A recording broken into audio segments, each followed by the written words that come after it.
Armed robberies on small businesses have become such commonplace, they rarely make it to the evening news. But one string of robberies got everyone's attention, not just because of its similarities, but the escalation of violence that went with it. Police knew they had to act fast before the results became deadly. As I was driving up the road in pursuit after this blue Ford Laser, I came to an intersection. The blue Ford Laser slowed up dramatically to about 10 to 20 kilometres an hour. I thought this was strange in the middle of a pursuit, and it was at that point that I noticed a passenger lean out of the window with a sawn-off rifle. I then accelerated as harsh as I could to get behind the offending vehicle out of the line of sight. It's a blue Laser, a sedan with 2 males on board. The fact that they've shot towards us and aimed directly at police, their intent wasn't just to scare us, their intent was to hit us, kill us, or to stop us by any means. Fortunately, it was a quiet Easter Monday morning where there was very few vehicles and pedestrians on the road at the time. We've continued pursuing after him through a number of local roads. Again, the passengers leant out the window and taken a shot at us. Yeah, the vehicle's fired another shot at us. Shot, copy that. This has angered me personally, threatening my life, so we've continued the pursuit, and it's that point in time where we were terminated by the Duty Operations Inspector at Police Radio. Terminate, 223 from the door, terminate. 23, copy that.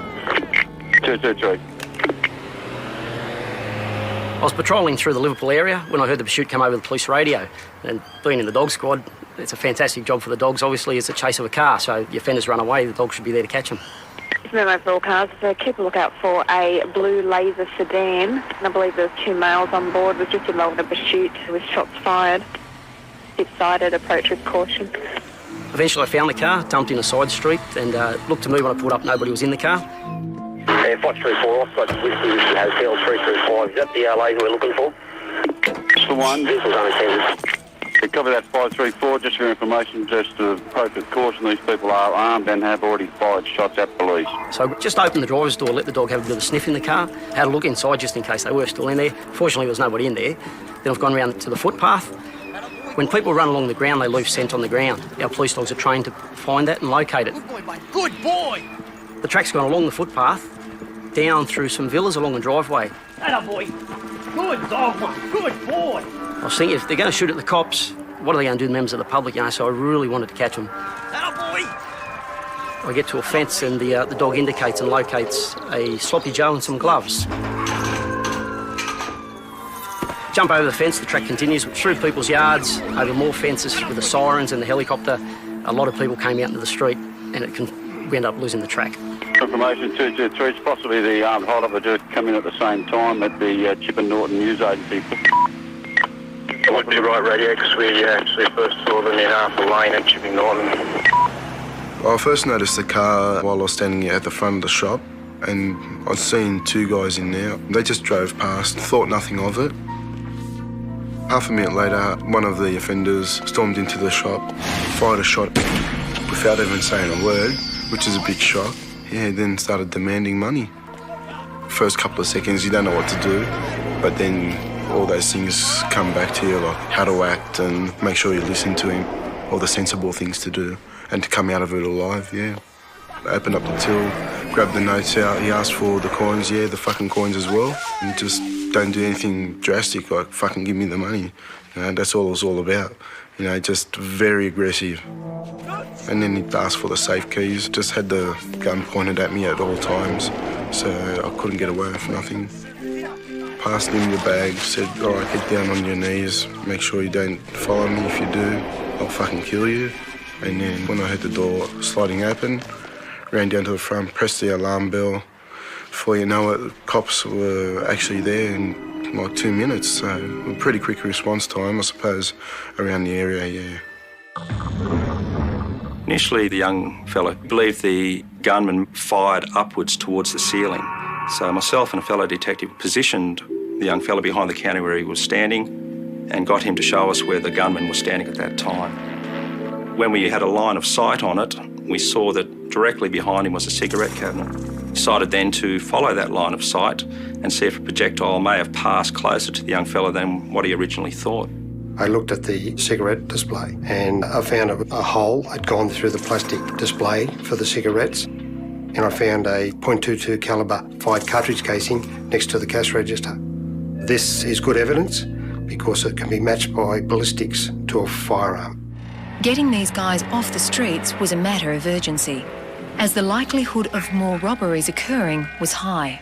The willingness of them to fire upon the police shows that they're fairly desperate. But at this early stage, unfortunately, no one had any idea who these offenders may have been. Shots were fired during a robbery this morning in a suburban news agency. No one was hit, but desperate gang members opened fire on police during their escape. The stolen car was found abandoned in Cabramatta, just a kilometre from where police had called off their pursuit. Moments earlier, a highway patrol officer was fired on. Police used polair and tracker dogs in the search, but tonight the men are still on the run. As a witness had identified the same blue laser leaving the Chipping Norton robbery, police hoped the car would contain some indication of who the offenders were. The driver's external door lock had been tampered with and the ignition barrel had been removed, allowing the offenders to start the car and steal it. On the driver's seat, I found a business card for a tattoo parlour. On the floor, I found a Milko wrapper and numerous cigarette butts, which would probably yield good DNA. And the best part was on the passenger's front seat. It was a .22 calibre Remington cartridge, and that was also bagged along with the other items and submitted for analysis. The owner of the vehicle said that she doesn't smoke and that people that she has in the vehicle don't smoke. So obviously the cigarette butts became extremely important to us and gave us hope that they may yield something down the track. They're also able to tell us that they don't visit tattoo parlours as such, so we were able to establish that these items were left behind by the offenders. 223 in pursuit of blue Ford Laser. It was decided then that we would try and retrace the route that the offenders have taken, especially in light of the police officers having been fired upon, to try and locate any spent casings that may have been ejected from the firearm and may possibly have landed on the roadway. Looking for evidence there is much like looking for a needle in a haystack. But this day I was lucky and located a .22 calibre .5 cartridge case. The head stamp was the same manufacturer, Remington, as that one I located in the newsagents. And it was the same manufacturer as the cartridge that was found in the stolen car. In essence, you've got three scenes matched up by the cartridge or a cartridge case. The sloppy Joe and gloves found near the abandoned car were another potential source of DNA, but without a suspect, they couldn't be linked. Then, only 2 days later, another news agency was hit. I was working out in the back room, and when the door closes, it makes this noise, and I thought, why is the door closing? And I looked out and I could see the masked man and the rifle, and I thought to myself, we're in a bit of trouble here. My sister was working at the front counter, so I was coming out to protect her as well. And I just kept talking to him, and in the end he got frustrated with me and then just threw a plastic bag at us and said, just give me the money out of the till. He wanted out, so that was a good sign to me. And then I was just watching him as Kerry was filling the bag up, and there just seemed to be a window of opportunity to stop him. I just went for the gun. It did go off, but I thought, oh, it's a toy gun. There's just a big paper everywhere. When I say paper, it was very fine, like a little snow thing. And I really thought this is a chance to hit him over the head with his own toy gun. But because we were reaching across a counter, he was able to pull away from me, but just before he went, another shot went off. And then when I came back in, my sister was on the ground and she'd been shot. One of the bullets had struck her in the side. She was taken to Westmead Hospital and underwent surgery. The shell casings and a projectile that were recovered from the scene, along with the description of the robber, were all consistent with the Chipping Norton hold-up. Another similarity was bringing a plastic bag for the takings, which had been left behind in the struggle. It's one thing to go and point a rifle at somebody and demand their money, which is violent and traumatic in itself. But to let off a couple of shots and one of those bullets actually hitting a woman, we were very concerned about how the violence in this robbery had escalated. Once again, witnesses were able to take the registration number of the fleeing car. A quick check revealed that the Mazda had been stolen from this car park. The fact that the blue laser used in the first robbery had also been stolen from a car park next to a railway station was of immediate interest to a newly formed task force. There was a big problem at that stage that there was robberies out of control in the Cabramatta and Fairfield area. There was probably 50 robberies a week. There was a big drug problem, especially in Cabramatta, and they go hand in hand, so therefore people needed money, so there was a lot of street robberies and soft target robberies. Because the cars were stolen from railway station car parks and they weren't too far from where the robberies took place, it seemed a pattern was emerging that the robber was catching a train to the railway station and stealing a car whilst there and using the cars in the robberies. Later that night, the Mazda used in the Sefton robbery was found burnt out in a nearby park, only a few kilometres from where the robbery had occurred. The lady had been shot and that had upped the ante in terms of what was occurring. It was making us very concerned that someone was going to be killed. And within a week, the pattern continued. We had a call that there was a robbery at the Fairfield West Cellars. A robber had come in armed with a sawn-off firearm and he'd gone past the meal room where they were having lunch. It's a fucking robbery! Give me all your One of the victims thought it was a joke. It's not a fucking joke, dickhead! Get the fucking money, move He was very aggressive, he was swearing at them, and as they were complying with his demands, he actually fired off another shot. 2 sons and a father inside the store were extremely scared by the actions of this individual going in and shooting at them. They were complying with his direction. $700 was handed over to this male with a balaclava. He had told us that he made particular note of these piercing blue eyes staring back at him through the balaclava. The fact that someone gone in and shot straight away made us think that it was the same person involved with the Sefton robbery and the Chipping Norton robbery. What the shopkeeper next door had seen made them think it was also the same accomplice. But apart from the 22 casings, the only new leads they had were the blue eyes and a maroon car. Police were no closer to finding the offenders who had been terrorising Western Sydney. And it appeared they were becoming more desperate as the frequency of the robberies increased. There was a robbery on a mixed business in North Parramatta when a man ran in with a balaclava, short and firearm again. A mother and her son were attending the shop at the time. Give me the fucking money! He demanded money and the mother was screaming, take anything, take anything. And as she was doing this, the boy was complying with his demands. His mother tried to drag him out the back of the shop to get away from it, and the robber fired off a shot. The shot went right between Mum and the boy and missed them both by just a few centimetres. Mum actually got out the back of the shop and went out the front and saw a maroon car there with a woman behind the wheel, and she was screaming out, help me, thinking that she may be able to assist her. Help me! Then she is seen the male with the balaclava running out the store and jump into the same car, into the driver's seat, with the girl jumping into the passenger seat. The young fellow then ran out the shop and threw a sticky tape dispenser at the car and hit the car, but it took off. And it was the colour of the car that caught the attention of the task force. We knew that a maroon car of that basic description was used in the Fairfield robbery. Therefore, we were of the belief that it was one of the same offenders. The only thing different in this robbery that we could pick up was he didn't bring his own plastic bag with him this time. When he demanded money off the young boy, he actually said, use one of your own bags. And on this occasion, there was a woman involved. Whilst we thought that was unusual, the MO of that robbery and the other robberies was so strikingly similar, we're still quite confident it was the same robber. We thought with the woman being involved in this robbery, it could become a Bonnie and Clyde type scenario. Within 48 hours, the maroon car had been found.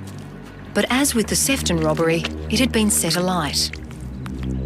Now, while that wasn't good news for us forensically, we did a download of the CCTV cameras at Yennora railway station. We actually found the time the car pulled up at the railway station. We saw a young woman get out of the car, A short time later, that car was burnt, and then we see a man coming up the railway station steps following the woman.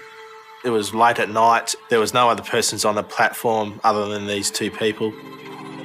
The footage we obtained only showed the back of this man. The girl, though, we could see the front on. That footage showed this girl wearing a distinctive Nike jacket. And they were seen later on in the footage meet up together on the platform. We slowed the footage down and circulated those snippets to all police in New South Wales, hoping that someone out there would be able to identify her. While they didn't have a name, it seemed certain she was involved when they learnt about a petrol station heist the following night. On this occasion, a girl had gone in asking to break some change. The robber ran in, again with a sawn-off rifle. He brought his own bag with him, demanded money from the console operator, then fired off a shot. This robbery was consistent with all the other robberies apart from the fact he didn't wear a balaclava this time, he wore a plastic bag over his head. But every other feature was similar: the sawn-off .22 rifle, the fashion in which he demanded the money, and the fact that he actually fired off a shot. Whilst detectives were obtaining a statement from the attendant, it was discovered that the same girl had been at the store about an hour earlier. Hi mate, would you like to buy a car stereo? This girl had approached him and tried to sell him a stereo. He refused to buy this car stereo, and she's seen getting into a cream-coloured car with a male person driving the car. We retrieved some security video, and what we saw clearly was the act of the robbery taking place, but more importantly, we got good clear vision of the woman who came in firstly an hour before and then just prior to the robbery. The vision of the woman and the CCTV footage we took from the Eunora Railway was strikingly similar. And most importantly, she was wearing a Nike jacket that was identical to both scenarios. A search of the stolen vehicles list revealed that a cream-coloured Ford Meteor had been stolen from the Cabramatta Bowling Club only an hour before the robbery. Once again, the Cabramatta Bowling Club is in close proximity to a train station, which again fits with all the other cars stolen for all the other robberies. And as with the other robberies, the stolen car was still near the area when they found it. The next morning, one of our highway patrol officers saw that car and he started a pursuit, pulled the lights and sirens on, and the car just took off from him. Whilst we were making our way to assist the Fairfield Patrol officer in chasing this car, I let police radio know that the person inside the car could be possibly armed with a firearm and that it had been used on other occasions.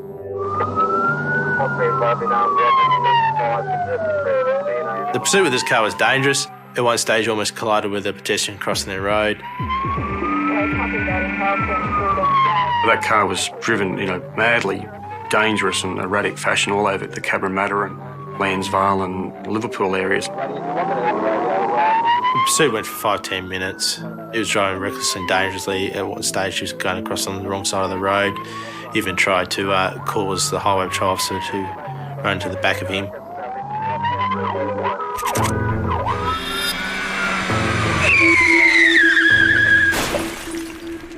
At the end of the chase, he then crashed on a major road in Sydney.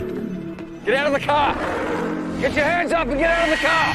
Upon him crashing his car, there was a number of police who were present at the time who had concerns that he would do something.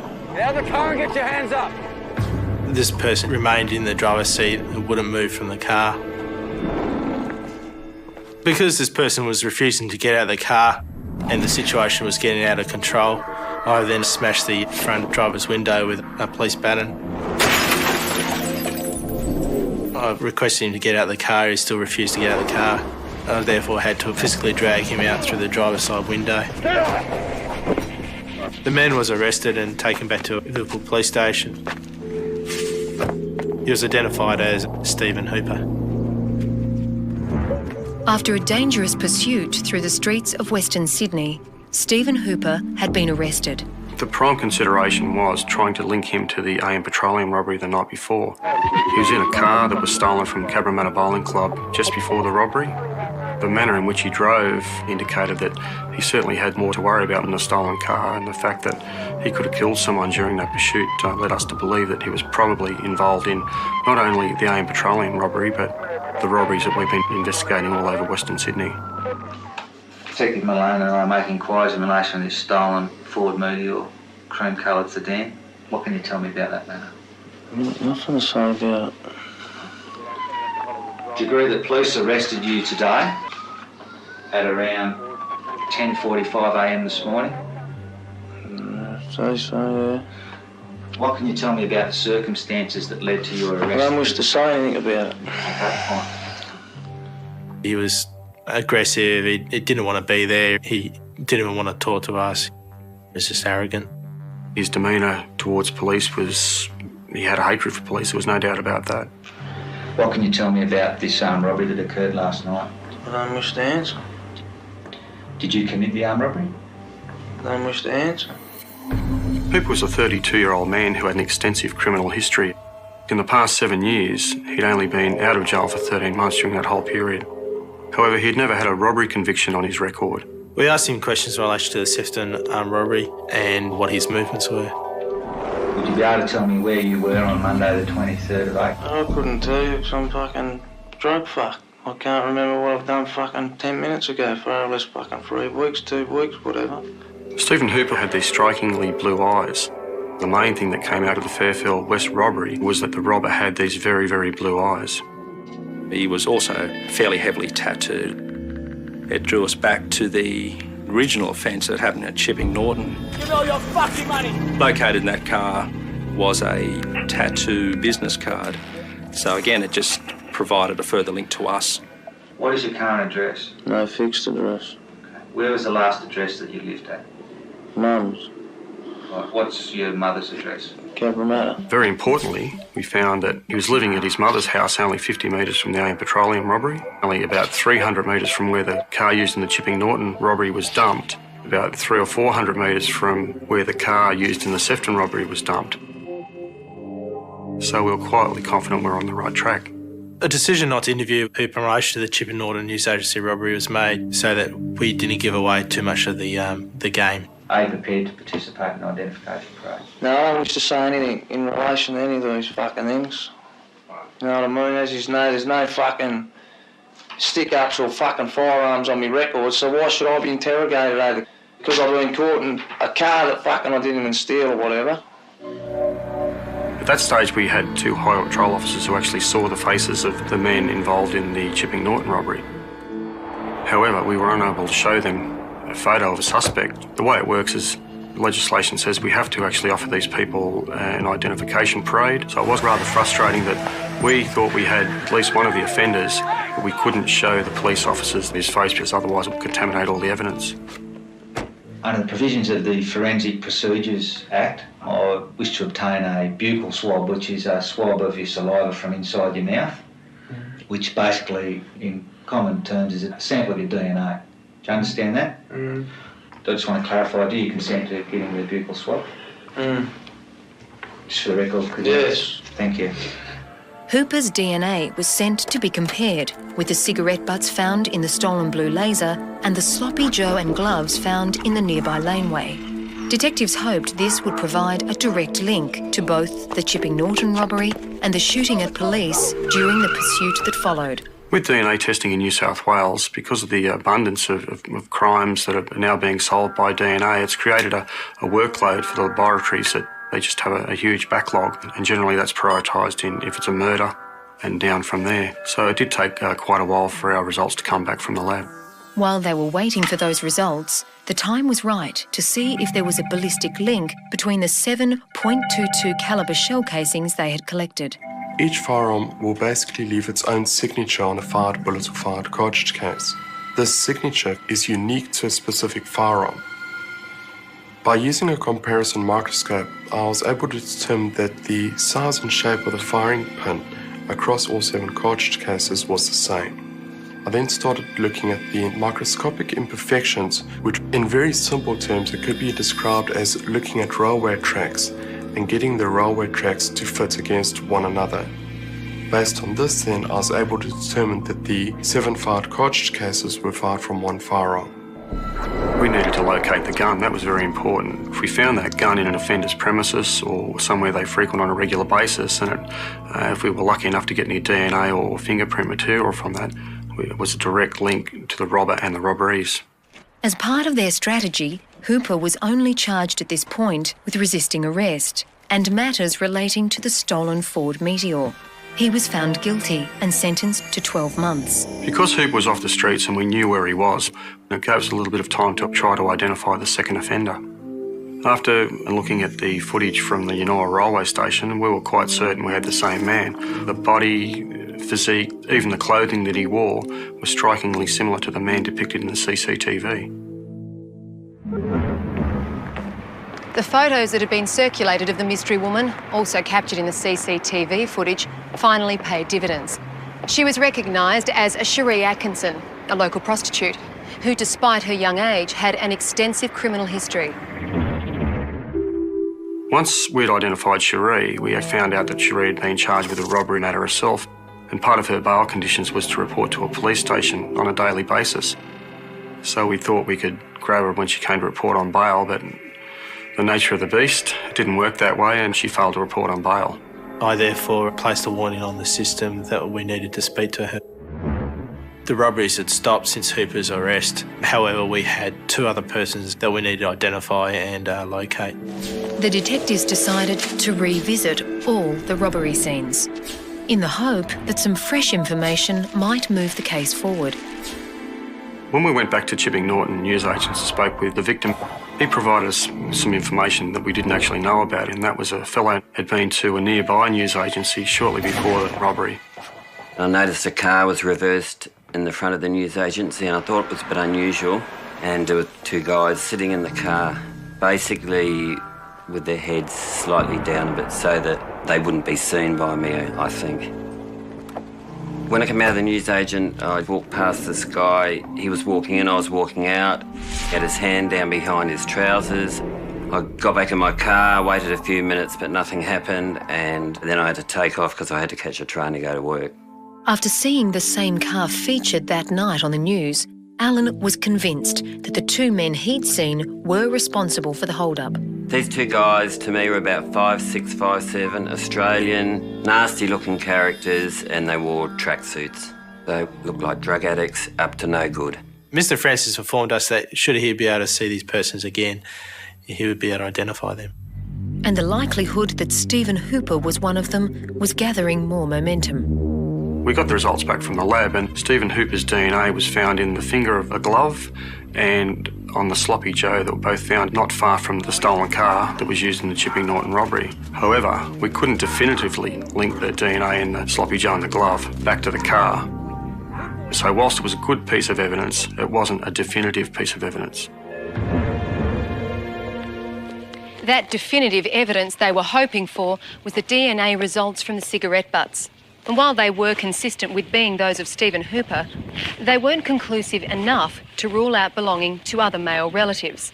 But the detectives did get some good news. Cherie Atkinson had just been arrested for shoplifting. When we put it to Cherie that we were aware of her involvement in the AIM Petroleum robbery, she saw the writing on the wall, and she knew that she was either going to be implicated in the robbery itself or that she could come over to the forces of good and assist us. And she made the wise decision and assisted us. Wasn't it bad then? I was betting $1,000 habit. And back then you didn't care about what they did or where they got the money from, you know. It was just money, it was just drugs, holding your arm, tell me. Yeah. Both her and Hooper had a heavy drug habit that was up to $1,000 a day. Hooper would go out and get some money. He would then return and they would go and buy drugs. And this was a daily occurrence. Once Cherie agreed to assist us, she had no problems in confirming that was her depicted in the footage in the AIM Petroleum robbery. However, what she did say is she was unaware that Stephen was going to commit a robbery. Oh, fuck, are you crazy or something? She wasn't aware that that was going to happen until she saw him running in with the gun and the plastic bag over his head. That's why she ran out the store. I had no idea that he was going to do it. Like, my intention was to sell city players. And then I went in there, and he just ran in there, shot the gun, and I was feared for my life. So as soon as you fired, you were out of there, are you? Yeah. I didn't know what to do, so I run around and get hide, you know, as I thought, if I run, he'll just chase me, kill me. We were reasonably sure that Cherie was involved in some way in the mixed business robbery at North Parramatta. When we actually put that to her, though, she denied any knowledge of that. No. Don't know anything about that? No. However, the Fairfield robbery sounded familiar and she thought it was her boyfriend, Stephen Hooper. How do you reckon you know that it's Stephen who was involved in this robbery? Well, I wouldn't be 100% sure, but yeah, like, it sounds like him, you know what I mean? When we questioned Sheree further, she disclosed to us that she'd seen Hooper with a shortened rifle in the past. We forgot a lot of money or something, like a couple of hundred or something like that. And I said, how'd you get that? And I said, just don't worry, and blah, blah, blah. Again, the shots are shut up. So rinsing and bitching. When we looked at the footage at Yanoa railway station, Sheree was quite upfront in that and she confirmed that that was herself depicted in the CCTV. And this is the steps at Yanoa railway station. We can only see a back view of this man. Yeah, it's really good, isn't it? You've been pretty lucky, actually. I know. But you can tell what it is, can you? Yeah, see. Okay, how do you know that? Tattoos. Yeah. She identified the tattoo on the back of Hooper's leg. She pointed that out to us. She also pointed out a tattoo on the neck. She said they dumped the stolen car there and Stephen set it alight and they actually went to meet up with their dealer and buy some cocaine. Sheree was a bit vague when we questioned her in relation to Hooper's friends or accomplices. The only thing she knew was a fellow hanging around who she described as being a skinny guy with freckles. She said his name she thought was Daniel and possibly had a surname Adamson. Everything was coming to place, but we didn't know who this third person was. All we had was a vague name to go on. Someone who was less vague about his name, though, had just come forward. An informant told us it was a fellow named Dennis Adams and he was bragging about the robbery at Chipping Norton, how he was laughing that they'd fired shots at the police and the police car skidded off the road and how he thought it was a great joke. Did he tell you any more about his method of actually doing the robbery? No, he didn't discuss nothing else really about it, but like I was saying, he boasted about the police car skidding him to the side and all that, but he was on code, you know what I mean? Like, he really, like, he stayed down and he was driving around a little blue Laser at the time. After the informant gave us this information, we became quite excited about the prospect that this may well be our co-offender for the Chipping Norton robbery. Adams was living in Mount Druitt and the car used in the Chipping Norton robbery was stolen from the Mount Druitt railway station. After the police started pursuing the stolen car in the Chipping Norton robbery, Senior Constable Wilder did a comp-fit of the offender who shot at them. The comp-fit looked a lot like Dennis Adams. However, the informant wasn't able to tell police where they could find him. All of their inquiries and an extensive surveillance operation failed to locate Dennis Adams. And this wasn't the only thing holding back the investigation. Stephen Hooper had just escaped from jail. The task force investigating a string of serial robberies was ready to interview their prime suspect, Stephen Hooper. The only problem was they no longer knew where to find him. He was at Kirkconnell prison camp, low security. He and another prisoner pushed a couple of prison guards over and ran away from the camp. Fortunately, Hooper was quickly recaptured, and it was time to face the music. Mr Hooper, as I've very briefly explained to you, Detective Ban and I are making inquiries in relation to a number of armed robberies. Do you understand that? Can you indicate whether you can understand me or not, please, sir?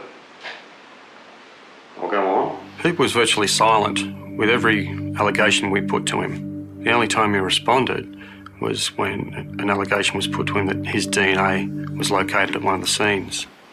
The DNA found on both the gloves and the sloppy Joe has been matched. The DNA is the same. It's Stephen Ronald Hooper's DNA. Is there anything you'd like to say about that? I never say shit, mate. Do you wish to take this opportunity to deny anything that's been put to you so far? I've denied everything. Although Hooper wasn't talking to us, he was hoping that we were going to talk to him so he could glean some indication of the strength of the case that we were building against him. Just like to inform you, Mr Hooper, that in relation to a robbery that occurred at 9:30 p.m. at AM Petroleum on the 3rd of May this year, the robbery on the 2nd of May at Webb's Mixed Business, the robbery on the 30th of April at Fairfield West Cellars, and the robbery at Chipping Norton News Agency on the 16th of April, the same weapon was used in each of those robberies. We've identified cartridge cases and projectiles which were found at the scene, and also one projectile which was taken from the woman who was shot at the Sefton News Agency robbery. That's 5 links in relation to that rifle with 5 robberies. Anything you'd like to say about that? However, despite all their efforts, the weapon was never located.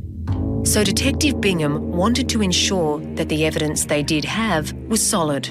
Whilst his DNA and the DNA on the clothing was already linked through a former forensic process, we wanted to get fresh evidence. We'll also be attempting, if we can find a suitably qualified officer, to obtain a forensic procedure. At this point, I think Hooper realised the seriousness of the situation and he showed his more dangerous side and decided to explode.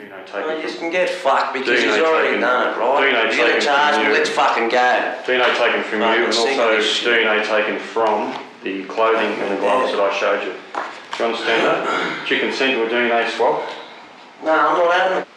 Because he's already fucking took one off me. The DNA swab that was taken from you at Cabramatta was in relation to that stolen car you were driving. We're just asking you to consent to one taken in relation to these robbery matters, which are separate incidents. I hope you don't consent. We're ready to do the identification of Hooper. We didn't have Adams in our custody, so that was a problem. To strengthen their case against both, a lineup was conducted in the form of a photo board. We then put the photos before Senior Constable Wilber. This person was the actual passenger of the vehicle. On recall at the time of the shooting, he was the one that went out the window. I had a clear view of him when our cars were practically next to each other within 2 metres. That is definitely the driver. He's the driver of the incident referred to on the 16th of April. Yeah, that's correct. We then had Alan Francis come in a similar situation to Senior Constable Wilber. That was the man, the driver that I passed as I was coming out of the news agency. He was going in there. We later showed the photo board containing Dennis Adams to Cherie Atkinson, and Cherie was able to say that Dennis was a fellow hanging around Stephen at that time. So we had a number of eyewitnesses, both police and civilian, who had now made positive identifications of both offenders. Nicholas Bingham and Dennis John Adams at Mount Druitt Police Station. Eventually, Adams did come under notice, not for an armed robbery, but for a domestic violence incident, and Adams was arrested. At that time, we didn't have any evidence to put him to the other robberies, apart from Chipping Norton.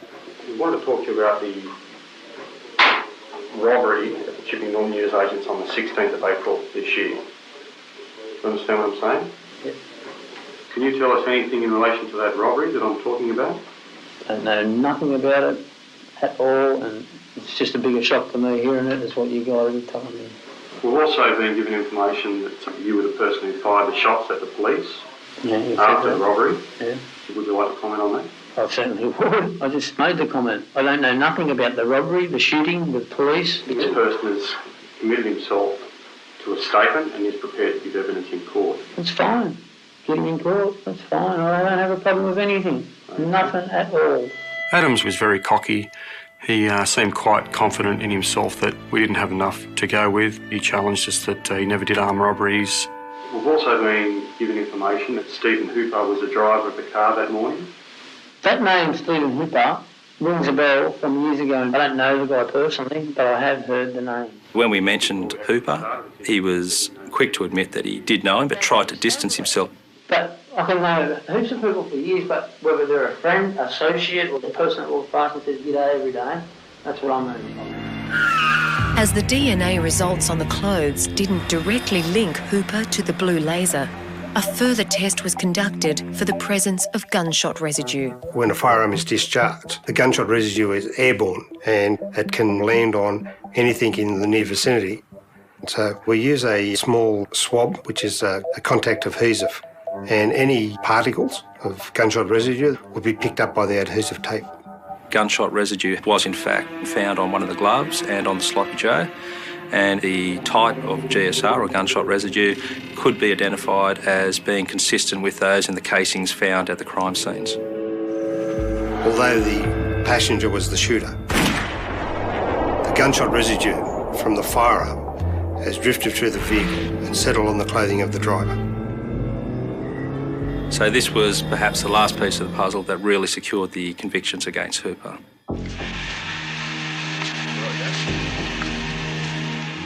So eventually when Hooper did appear in court, he was able to see what witness is about to come in, and when he realised that Cherie was prepared to go ahead and that she had appeared, I think this may have been the clincher, and he's decided to plea.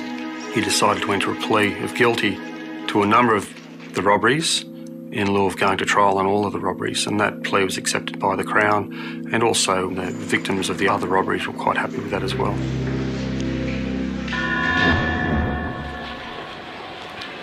Stephen Hooper pled guilty to the armed robberies at Chipping Norton, Sefton and the AM Petroleum, and for firing a weapon to avoid apprehension. He was sentenced to 16 years in prison and will be eligible for parole in 2014. Adams eventually went to trial on the count of the armed robbery at Chipping Norton and the subsequent shooting at police. Adams was convicted of that and was subsequently imprisoned for 12 years. Armed robbery is one of the most traumatic offences that could happen to a person. There's not one armed robbery victim that I'm aware of in my 21 years in policing that hasn't been quite severely affected and traumatised by it. What this robbery did to me personally, it had a major impact on my health, to the stage where I ultimately was diagnosed as suffering from depression. But it doesn't stop me moving on with my life, and I try to eliminate exposure to anything like that. I could never buy another business. I would never do that again. Armed robberies can have a deep impact on people, and if people are out there committing them, we're going to do everything we can to try and put them behind bars where they belong. It starts with a phone that keeps ringing and no one picking up, a blinking red light on an answering machine, and a mother staring at the clock on a quiet California morning, telling herself that college kids stay out late all the time. It starts with excuses, with that little voice saying, she's fine, she's 20, she's just living her life. Even as the sun climbs higher and the silence grows heavier, even as the minutes harden into something colder than worry, something that feels like a headline waiting to be written. Missing, vanished, gone without a trace. By noon on that Sunday in August 2001, the air in the small coastal town of Pacific Shore feels too bright, too clear, the kind of California day that should belong to surfers and tourists and sunscreen, not patrol cars and clipped radio chatter. The kind of day that doesn't match the tremor in a father's voice when he walks into the local police station and says his daughter didn't come home last night, that this isn't like her, that something is wrong. At first, it's just a report, just a form, just another name added to a system that has boxes for everything. Missing, adult, voluntary, unknown circumstances. No one writes the word danger yet. No one types possible homicide. They just log it like they always do. Her name is Emily Carter, 20 years old, sophomore at a community college up the road, part-time barista at the coffee shop on Main Street. The girl neighbors wave to when she jogs in the evenings with her headphones in.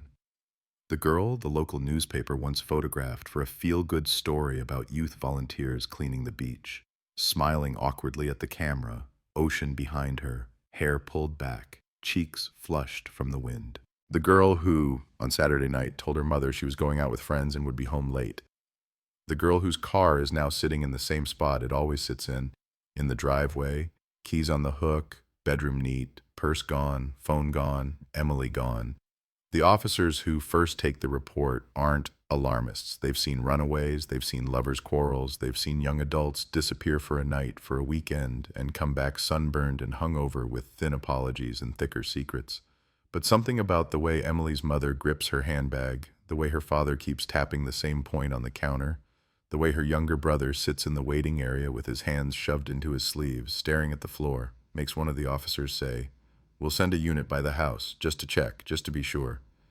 It's a small gesture, but it's enough to start the clock on a case that will haunt the town for decades. The house on Cypress Lane is too quiet when the officers arrive. No stereo playing, no hairdryer humming, no shower running. The family has already walked them through every room, every corner, every detail they think might matter. The bed made, the window locked, the clothes in the closet, the stuffed animal left on the pillow like it always is. They show them Emily's planner, her tidy handwriting, marching through the days, shifts at the coffee shop, class times, a circled reminder to call her grandmother on Tuesday, nothing that suggests she planned to vanish. The officers look for signs of a struggle, overturned furniture, broken glass, anything out of place. There is nothing. It's as if someone pressed pause on the girl's life, but only on the parts inside these walls. Then they check the garage, the small space crammed with storage boxes, an old lawnmower, bicycles with dusty tires. The family car sits there, the mother's sedan. Emily's little blue Honda, though, is not. The father insists he saw it last night, then doubt creeps in. Did he? Was it before he fell asleep in front of the TV? Was it after he heard the front door close, assuming it was Emily coming home? The timeline begins to blur at the edges. Time does that in these stories. It's solid until you need it, until it becomes evidence, and then it goes soft, slippery, unreliable. They run her plates. They start asking questions. The officers go to the coffee shop where Emily works. Her co-workers say she left her shift around 9 p.m. the night before, said she was meeting friends at a bar up the highway. No one remembers her looking upset. No one remembers her mentioning a fight with a boyfriend or trouble at home. She just clocked out, tied her apron, laughed at a joke someone made, and walked out into the warm California night. The bar's parking lot cameras, grainy, black and white, the kind that never quite show you what you need, confirm that her car pulled in at 9:32 p.m. A small figure, ponytail, light-colored jacket, gets out, walks toward the door. Later, near closing time, the footage shows the door open again, but this time the angle is bad. The face is turned away. The shot is blocked by a passing group. A shape, a movement, someone approximately her height leaving the building. No clear image, no confirmed identification. Just pixels and guesses. The blue Honda never appears on the cameras again. Inside the bar, the music was loud, the lights were dim, and the memories are already shifting as the police move from patron to patron. Some say they saw her at the bar, drinking something with a lime wedge. Some say they saw her dancing. One man says she was arguing with someone near the bathrooms, a man in a baseball cap. But he can't describe the face, only the feeling, that it looked tense, heated. Another insists she was laughing, that she seemed fine, that she left alone. Stories collide, contradict, overlap. The officers write it all down, knowing that somewhere in the noise there is a signal, a single accurate detail if they can just find it. Back in town, word spreads faster than the official bulletins. Pacific Shore is the kind of place where people know each other's dogs by name, where the grocery store cashier remembers your usual purchase, where gossip doesn't need fuel, just a spark. A missing girl is more than a story. It's a fracture in the illusion of safety. Mothers suddenly hold on to their children a little tighter in parking lots. Teenage girls get more texts from anxious parents asking, "Where are you? When will you be home?" The local radio station mentions Emily's name on air. The community Facebook pages, new and clunky in 2001 but already addictive to some, start filling with posts. Has anyone seen her? Pray for the Carter family. This is exactly why I tell my daughter never to go out alone. Flyers go up on utility poles, in shop windows at the college campus. Emily's yearbook photo stares out from cheap black and white copies. The straight hair, the shy smile, the eyes that now seem to hold a secret none of them understood at the time. The words under her face are simple, almost painfully so. Missing. Have you seen her? Beneath that, a phone number, a reward amount that starts small and will grow as fear grows. Strangers who've never spoken to the Carters pin those flyers with shaking hands. The story is no longer just theirs, it belongs to everyone. The search begins where they always begin, with the immediate circle, friends, co-workers, classmates, neighbors. The detectives assigned to the case start building a map of Emily's life, who she spent time with, where she went, what she talked about. They pull phone records, they scan through lists of names, they sit across from tearful best friends and tight-lipped ex-boyfriends and ask the same questions again and again, listening for cracks.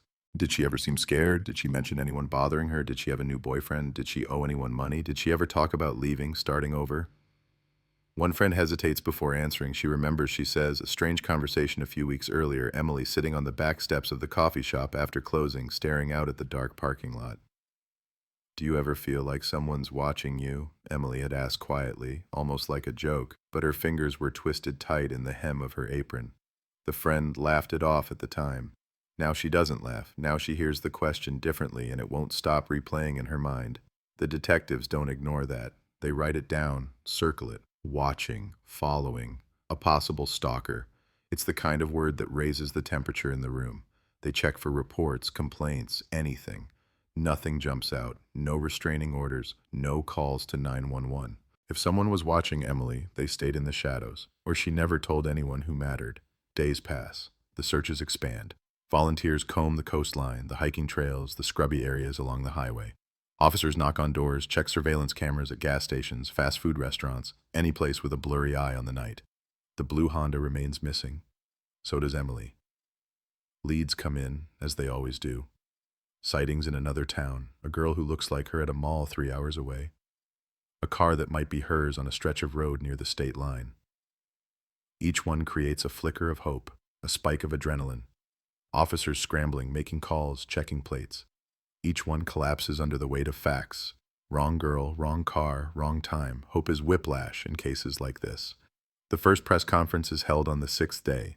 The police chief stands at a podium, the family by his side, microphones clustered like metallic flowers in front of them. The backdrop is a row of flags, a police station logo, the summer sun glaring off the camera lenses. The chief reads a prepared statement, his voice steady.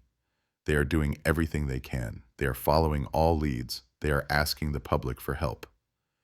Then he moves aside and Emily's mother steps forward, clutching a piece of paper that shakes in her hand. She doesn't read from it. Instead, she looks straight into the cameras and begs her daughter to come home, begs anyone who knows anything to please speak up. Her voice cracks on the word please. Every household in Pacific Shore hears that crack. It cuts through dinner, through background TV noise, through whatever else people thought was important. Somewhere in the middle of the crowd, in the back, someone lowers their gaze, shifts their weight, feels sweat trickle down their spine despite the evening breeze. The cameras don't catch it, the reporters don't see it. But guilt has a way of pulsing through a body like a second heartbeat, loud to the one who carries it, invisible to everyone else. Then, 10 days after Emily was last seen, a fisherman finds something on a narrow service road near an old, overgrown drainage canal on the outskirts of town.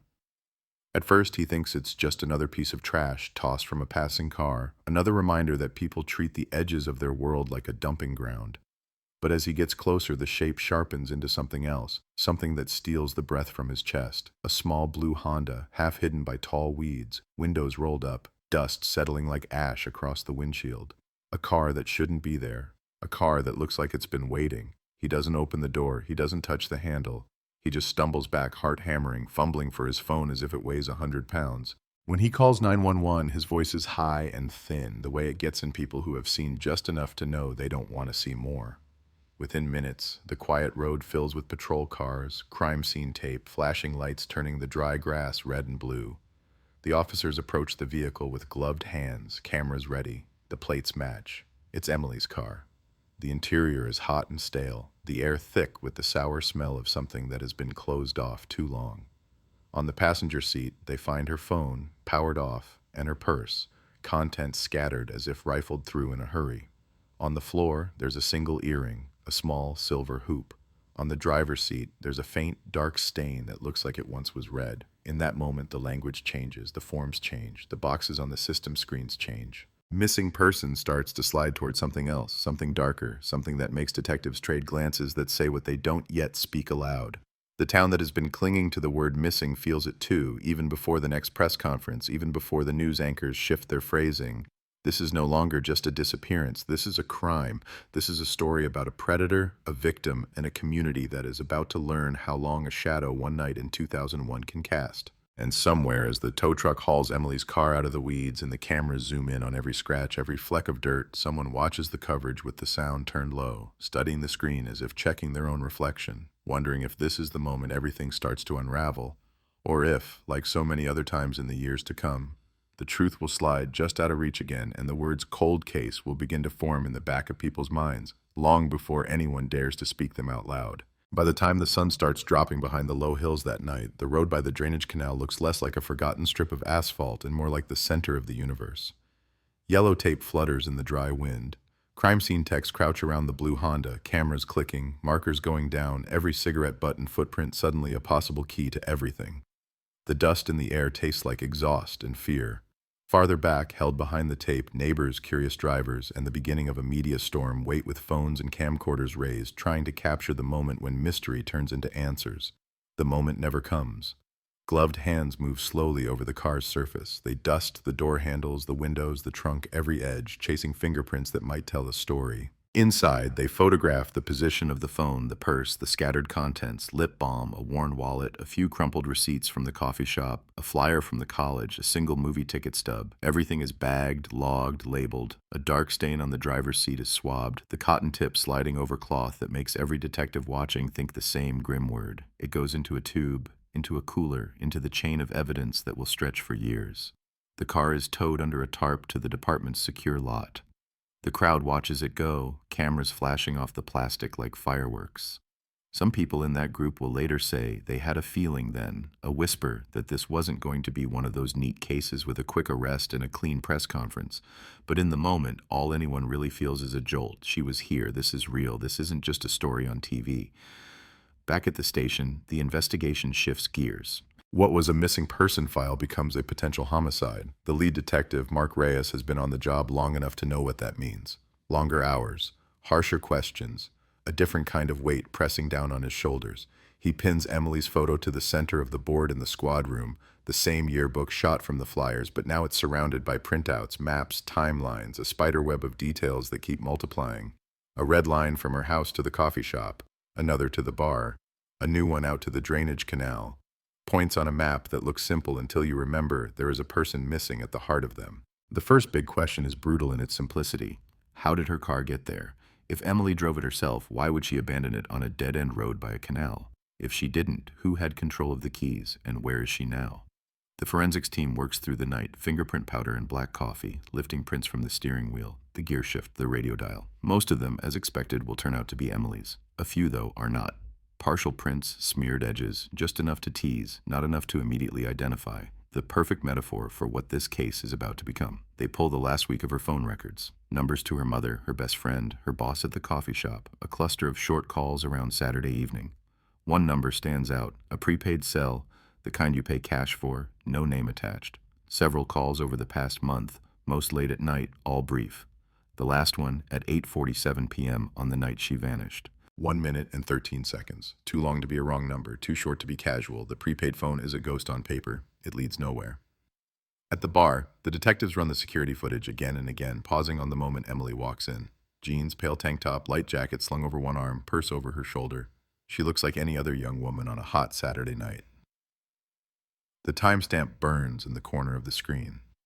21:32. They track her through the room as best they can, frame by frame. She talks to friends at a table near the jukebox. She stands at the bar waiting for a drink. She disappears into a blur of bodies when a song everyone likes comes on. The camera cuts from angle to angle, always just missing the clear view they want. Every time they think they have her, someone taller steps into the frame, or the lens flares, or the tape skips. They start looking for the man in the baseball cap, the one mentioned by the witness who thought he saw an argument. Rewinding, zooming, enhancing, they pick out a figure leaning against the wall near the bathrooms, cap pulled low, faded logo on the front, beer bottle in hand, a shape, a posture, a profile. At one point, Emily passes close by. Her head turns slightly, as if listening, his moves in her direction. They talk for a moment, her shoulders lift, maybe in annoyance. His hand makes a sharp gesture. Then another group cuts through the frame and the connection is gone. No audio, no clear angle. No way to tell if this was a fight, a flirtation, or nothing at all. The bar staff doesn't remember him clearly. We see 100 guys like that, the bartender says, rubbing his forehead. Cap, t-shirt, kind of stocky. Could have been a regular, could have been from out of town, I can't say. The detectives ask for receipts, card transactions, anything that might tie a name to a time near that wall. A few credit card slips from around then, but no one jumps out. Too many faces, too much noise. The man in the cap becomes a question mark on the board. Meanwhile, the town tightens like a fist. Parents form informal carpools. College girls stop going out alone. Joggers change their routes, cutting their runs short when the streetlights flicker on. The local paper runs a front-page headline, "Missing Student's Car Found, Foul Play Suspected." A smaller line below it uses a phrase that will stick and spread. Community on edge as case deepens. A columnist writes about lost innocence, about how Pacific Shore isn't the quiet little beach town people thought it was. Talk radio hosts spin theories between commercials. People call in with memories, with rumors, with the kind of half-truths that fill silence but not case files. Some of the rumors drift toward the Carter family themselves. They always do in cases like this. Did the father seem too calm in that first press conference? Did the mother drink too much at the neighborhood barbecue last month? Was there tension between Emily and her younger brother that people noticed but never mentioned? Detectives are too experienced not to look inward before they look outward. They bring the family back in, separate rooms, separate statements. They ask the hard questions, the ones that sound like accusations even when they're not. The father repeats what he has said from the beginning. He fell asleep in his chair watching the late-night news. He heard the front door close at some point after midnight and assumed it was Emily coming in. He didn't check, he didn't get up. It is a small decision, a common one, the kind people make every day of their lives, and now it sits on his chest like a weight he can't shift. The mother confirms she went to bed around 11, didn't hear anything after that. The brother says he stayed up playing video games until he couldn't keep his eyes open, that he didn't know whether his sister ever came home. The detectives press, looking for cracks, inconsistencies, signs of a secret they're hiding. What they find instead are raw edges, guilt, fear, exhaustion. The family is cleared officially, but unofficially the town will still whisper. People always imagine darkness hiding inside the walls of a house they pass on the way to work. It's easier than imagining a stranger lurking in the places they consider safe. Attention shifts to the men in Emily's orbit. An ex-boyfriend, Mark Holloway, becomes a natural focus. He's a mechanic, early 20s, a little rough around the edges, known to show up at the bar on weekends. They dated for a year, broke up 3 months before she went missing. Friends describe the split as messy, loud, complicated. He told anyone who would listen that he still loved her, that he'd get her back. That's enough to earn him a long, uncomfortable session in an interview room under buzzing fluorescent lights. Mark comes in with a lawyer, which never helps the optics. He sits with his arms folded, jaw tight, answering questions in short, clipped bursts. Yes, he was at the bar that night, but he claims he left before midnight. No, he didn't talk to Emily, he just saw her across the room. Yes, he was upset about the breakup, but he swears he would never hurt her. The detectives note the way he glances at the camera in the corner, the way his leg bounces under the table. They search his apartment, his car, his work locker. They take his clothes from that night, his boots, his hat. They swab his cheek for DNA. For a while, even before the lab results come back, the town quietly decides he's probably the one. It's a story that makes sense. Jealous ex, heated argument, late-night drive to nowhere. Then the alibi lands. A time-stamped receipt from a gas station camera 2 towns over, showing Mark buying cigarettes at 1:17 a.m., while Emily's car was still, as far as anyone can tell, somewhere closer to home. Co-workers confirm he left the bar earlier than he originally said, rode with a friend, crashed on a sofa, woke up late. The DNA from the car doesn't match him. His prints are nowhere near the steering wheel or the door. The detectives don't like him, but they can't keep him. He walks out of the station under a cloud he will never fully escape. But for now, the board in the squad room loses its prime suspect, and the lines of red string sag. For every suspect they clear, 3 more appear. A registered sex offender who lives alone in a rundown duplex near the canal. A traveling salesman who checked into a motel off the highway and checked out before dawn. A drifter seen sleeping under the pier that weekend, gone by Monday. Each man gets pulled into the machine, interviewed, probed, sampled, checked. Each man, one by one, is crossed off the list. Not him, not him, not him. As weeks become months, the case starts to shift in another way, quieter but just as dangerous. Tips slow down, volunteers go back to work, to school, to their own lives. The flyers on the utility poles bleach in the sun, edges curling, ink fading until Emily's eyes look washed out like she's slowly disappearing a second time. Detectives are assigned new cases, domestic disputes, robberies, other disappearances that demand attention. The board in the squad room stays up, but its layers of new information get thinner. Still, they keep at it. They send the partial prints and the DNA profile from the stain in the driver's seat to state and federal databases. In 2001, those systems are growing but incomplete. Patchworks of samples and records that don't yet cover everyone they should. The result comes back like a hammer to the chest, no match. Whoever was in that car with Emily is not in any known database, not a convicted felon, not connected to any other crime they can see. A ghost with hands and blood and silence. A year passes. Anniversaries are cruel markers in cases like this. On the 1st, the local news runs a somber segment with slow pans across the canal road, the Carter house, the bar. They replay the mother's plea, now in grainy archive footage, her voice still cracking on the same word. The anchor uses phrases that make people flinch. Still unsolved, lingering questions, possible cold case. The police chief stands at the podium again, saying they have not given up, asking for anyone with new information to come forward. Viewers at home shake their heads, murmur that it's a shame, then change the channel. Inside the Carter house, the anniversary feels like a second funeral for someone whose body has never been found. Emily's room stays preserved, as if she might walk back in any moment and complain about the dust on her shelves. Her mother avoids opening the door, but when she does, she stands there for long minutes, hand on the frame, paralyzed by the painful normalcy of it all. Her father throws himself into work, staying late at the office, mending things around the house that don't really need fixing. Her brother grows quieter, then angrier, then quiet again. On a shelf in the detective bureau, the case file expands. Each lead, each interview, each lab report adds another layer. Photos, transcripts, maps, anonymous letters from people who claim to know what happened, most of them nonsense, some of them chillingly specific, but unprovable. A note made of cut-up magazine letters once arrives at the station, saying simply, "You'll never find her." Whoa. For a week, the department pulses with renewed energy, handwriting experts squinting at the edges of the cut paper, forensics checks for trace fibers, spit, anything at all. It goes nowhere. The note joins the rest of the ghosts in the file, and slowly, almost imperceptibly, the words people use start to change. Ongoing investigation becomes open but inactive. High priority becomes limited resources. The detectives who were there at the start get transferred, promoted, or burned out. New officers come in, inheriting the board with the faded strings and the girl's smiling face pinned in the center. She is no longer a breaking story, she is a cautionary tale. College freshmen hear her name during orientation when campus security talks about staying safe. Parents mention her when arguing with their kids about curfews. Her case becomes part of the town's vocabulary, a two-word phrase that says everything and nothing at all, the Emily case. Years pass and technology moves ahead without asking for permission.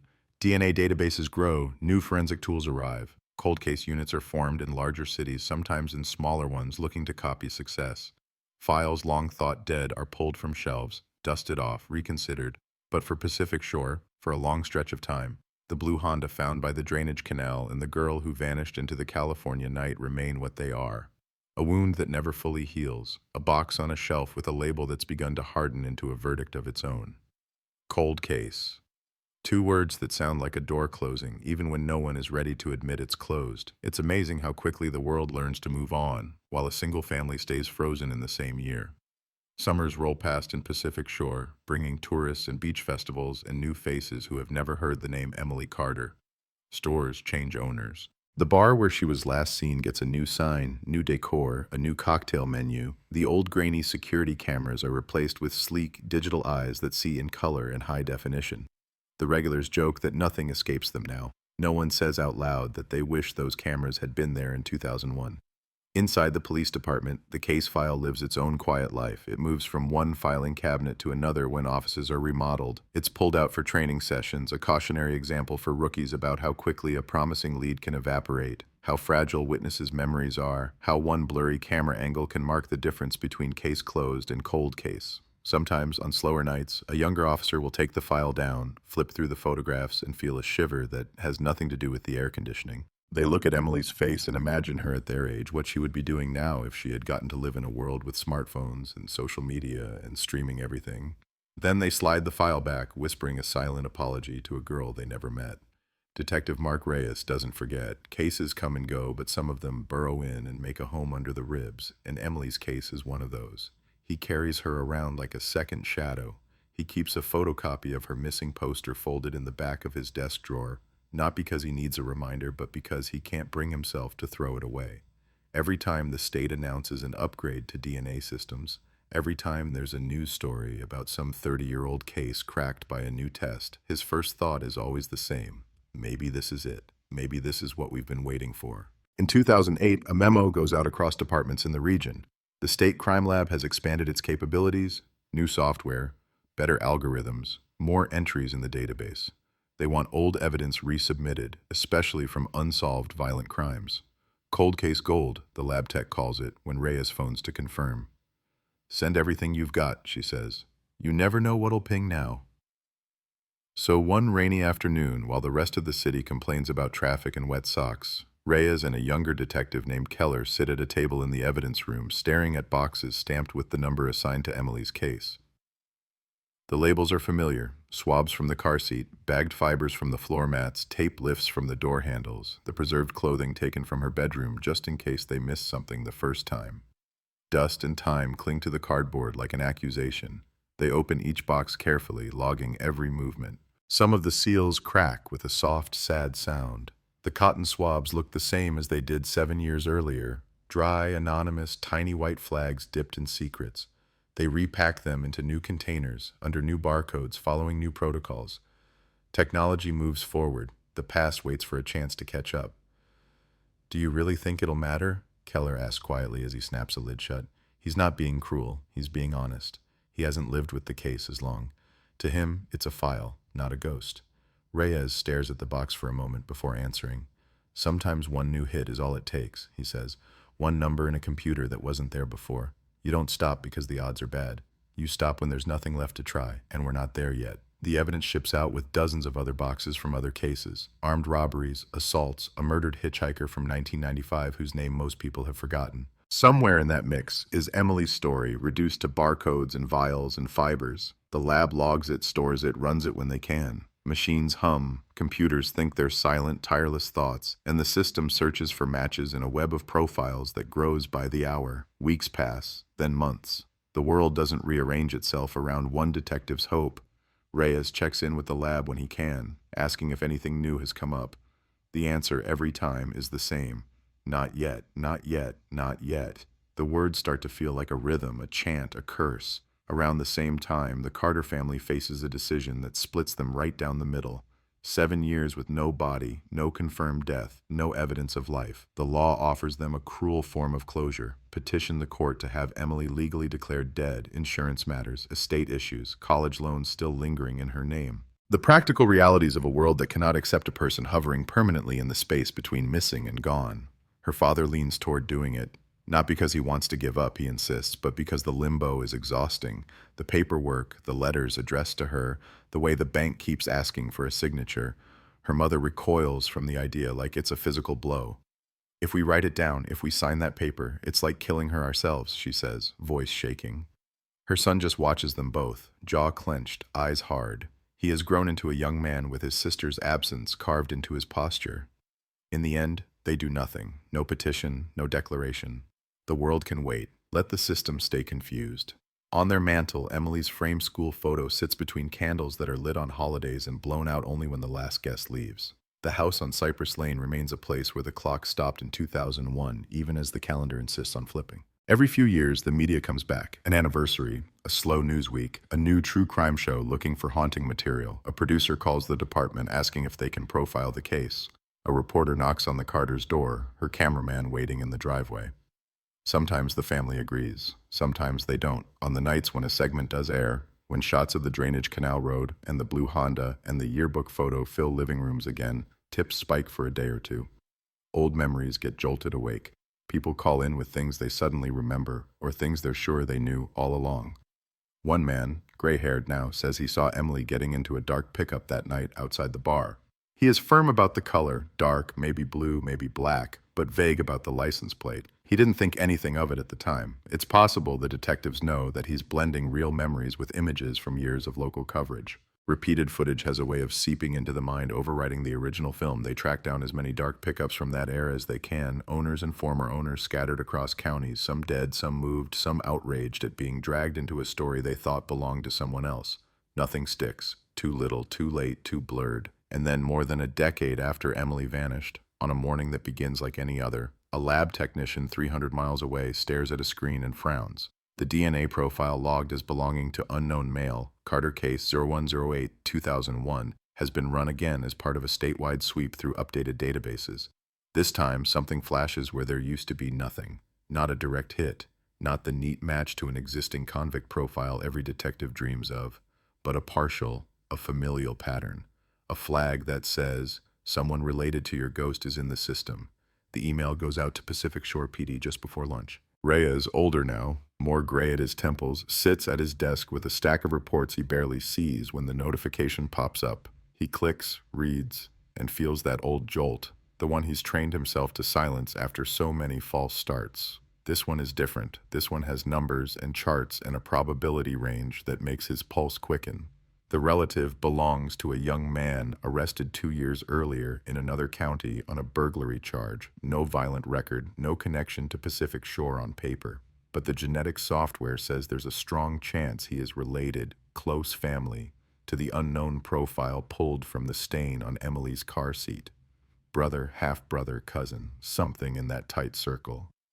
By late afternoon, Reyes and Keller are in a car heading north, case file in the back seat like a third passenger.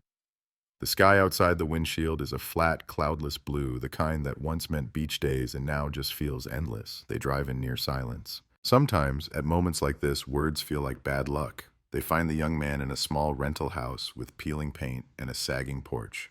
He's thin, watchful, wary of the badges at his door. He recognizes his own name and his own record when they mention it. He bristles when they bring up DNA. I already dealt with that, he says. I did my time. I'm not some killer. Why are you here? They explain the familial match as simply as they can. The science, the probabilities, the possibility that someone in his immediate family, someone linked to him biologically, may have left DNA in a car where a missing girl once sat bleeding. They watch his face as they say her name, Emily Carter.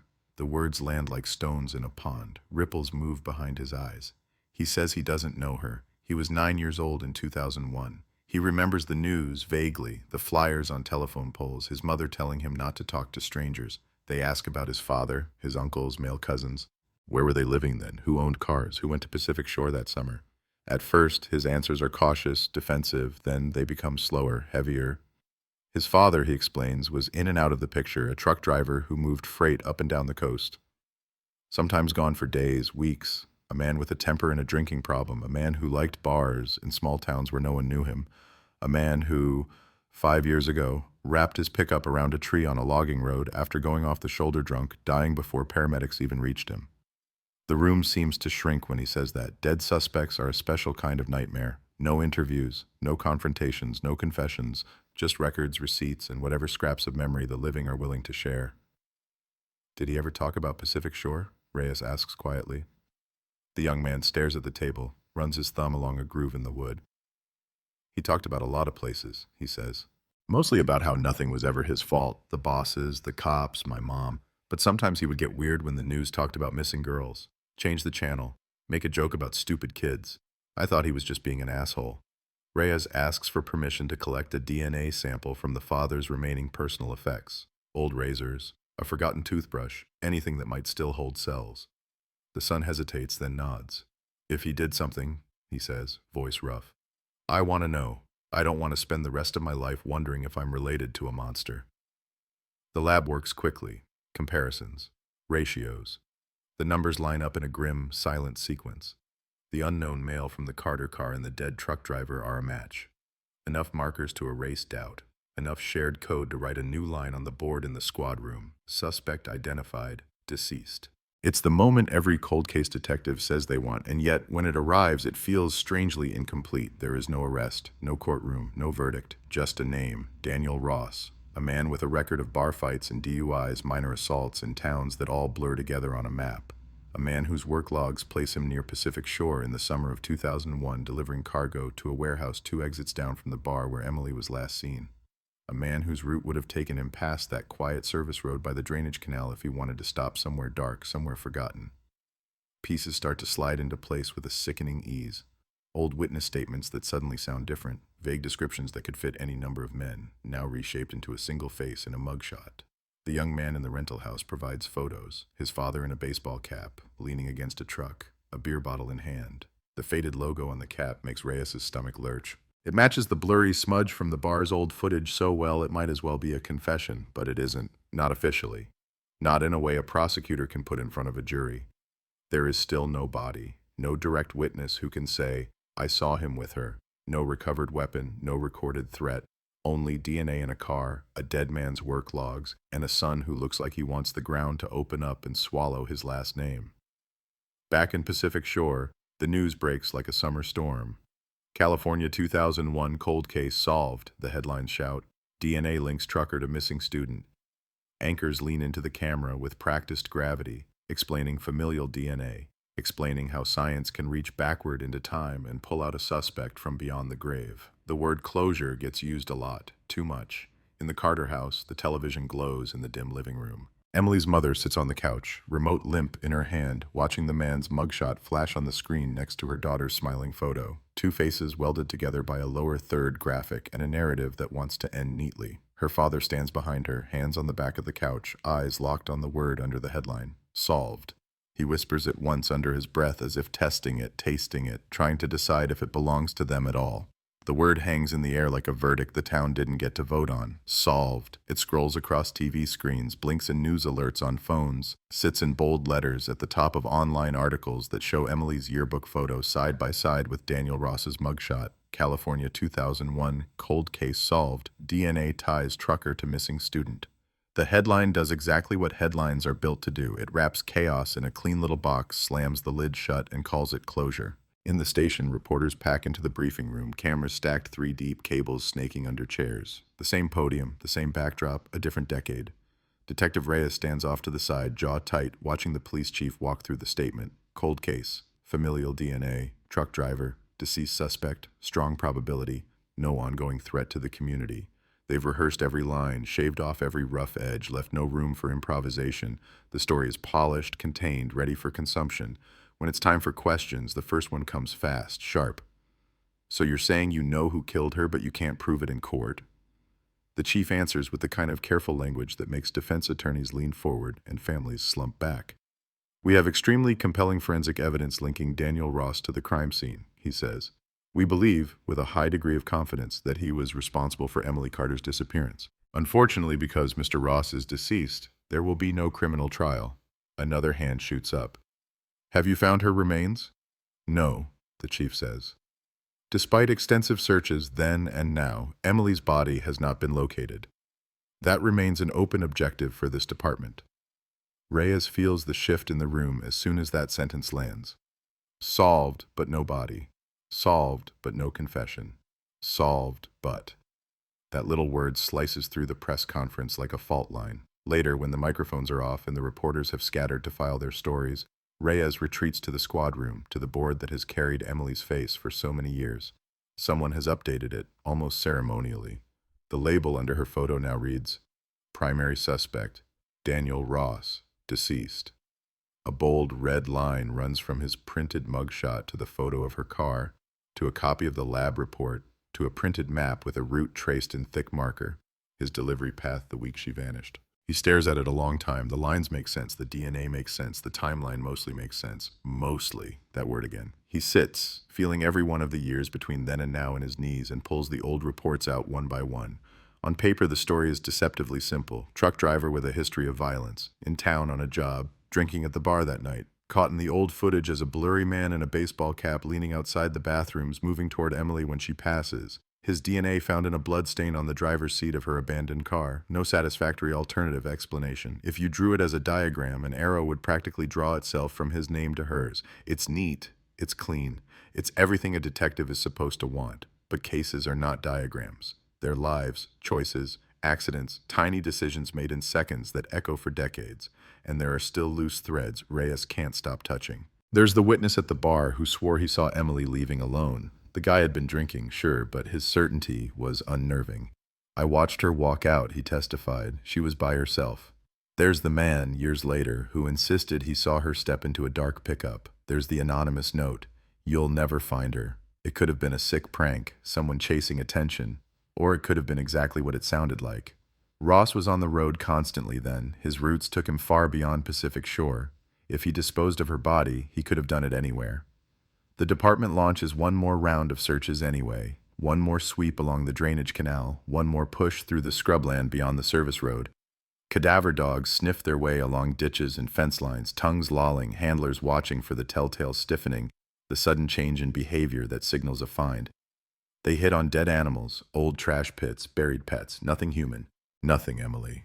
Next, they follow Ross's old route logs like a grim road trip, zeroing in on rest stops, pullouts, and secluded stretches of dirt road where a man traveling alone could pull off without being noticed. Some of those spots have changed beyond recognition. New shopping centers cover what used to be empty fields. Fresh asphalt smothers old gravel.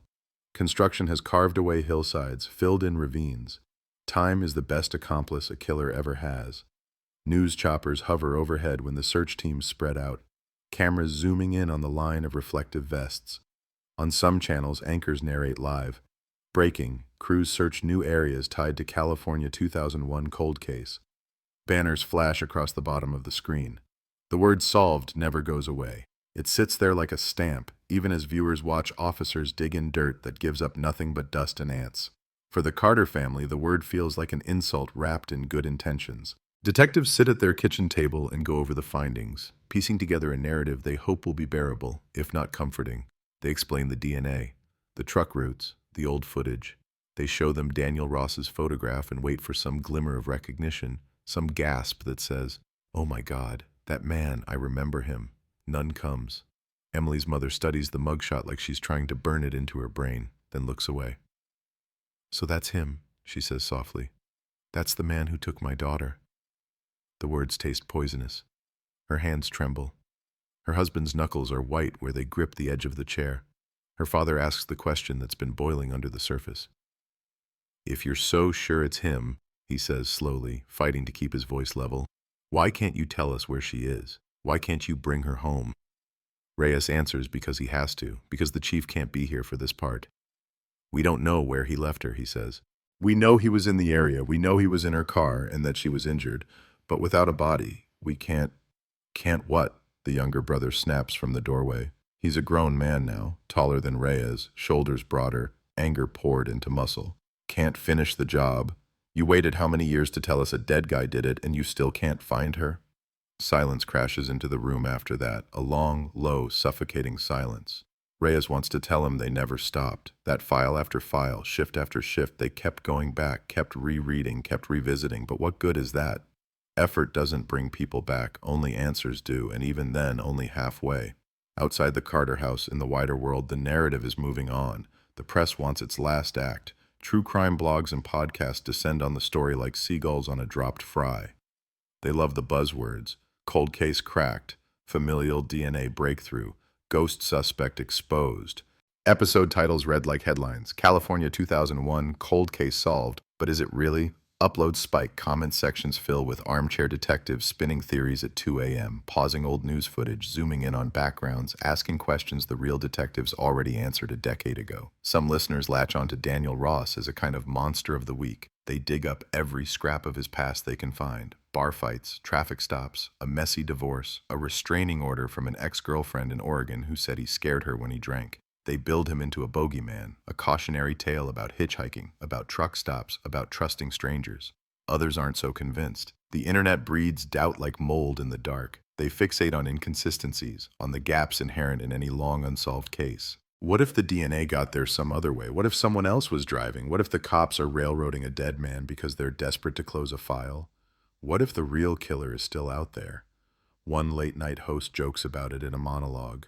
"Only in America," he says, "do we solve a 20-year-old murder with a guy who's already dead, no body, no trial, but we still call it solved and ask everyone to go back to sleep." The audience laughs. The camera pans away. On Cypress Lane, no one laughs. Reyes hears the noise but tries not to let it in. He tells himself he's not in the business of managing public opinion. He's in the business of facts. But late at night, alone in his car in the station lot, engine off, radio silent, he stares at the glow of his phone screen, at the comment sections, at the slivers of doubt slipping into his own thoughts. He hates himself a little for it. The thing that bothers him most isn't what the internet says. It's something smaller, something buried in the old case notes that keeps snagging his mind. An officer's scribbled remark from the first week. Neighbor at Canal Road reported hearing a car door slam twice approx 2 a.m. Another note logged separately. Possible second vehicle seen leaving area, light-colored sedan, no plate. They chased it then. They knocked on doors, canvassed.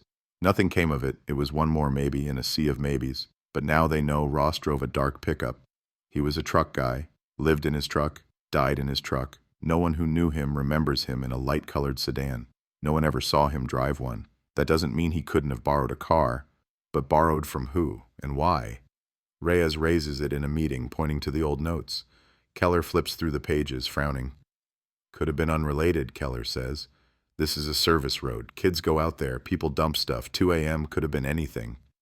"Could have," Reyes says. The word tastes like rust. But if Ross had someone with him? After 20-plus years, Keller cuts in gently.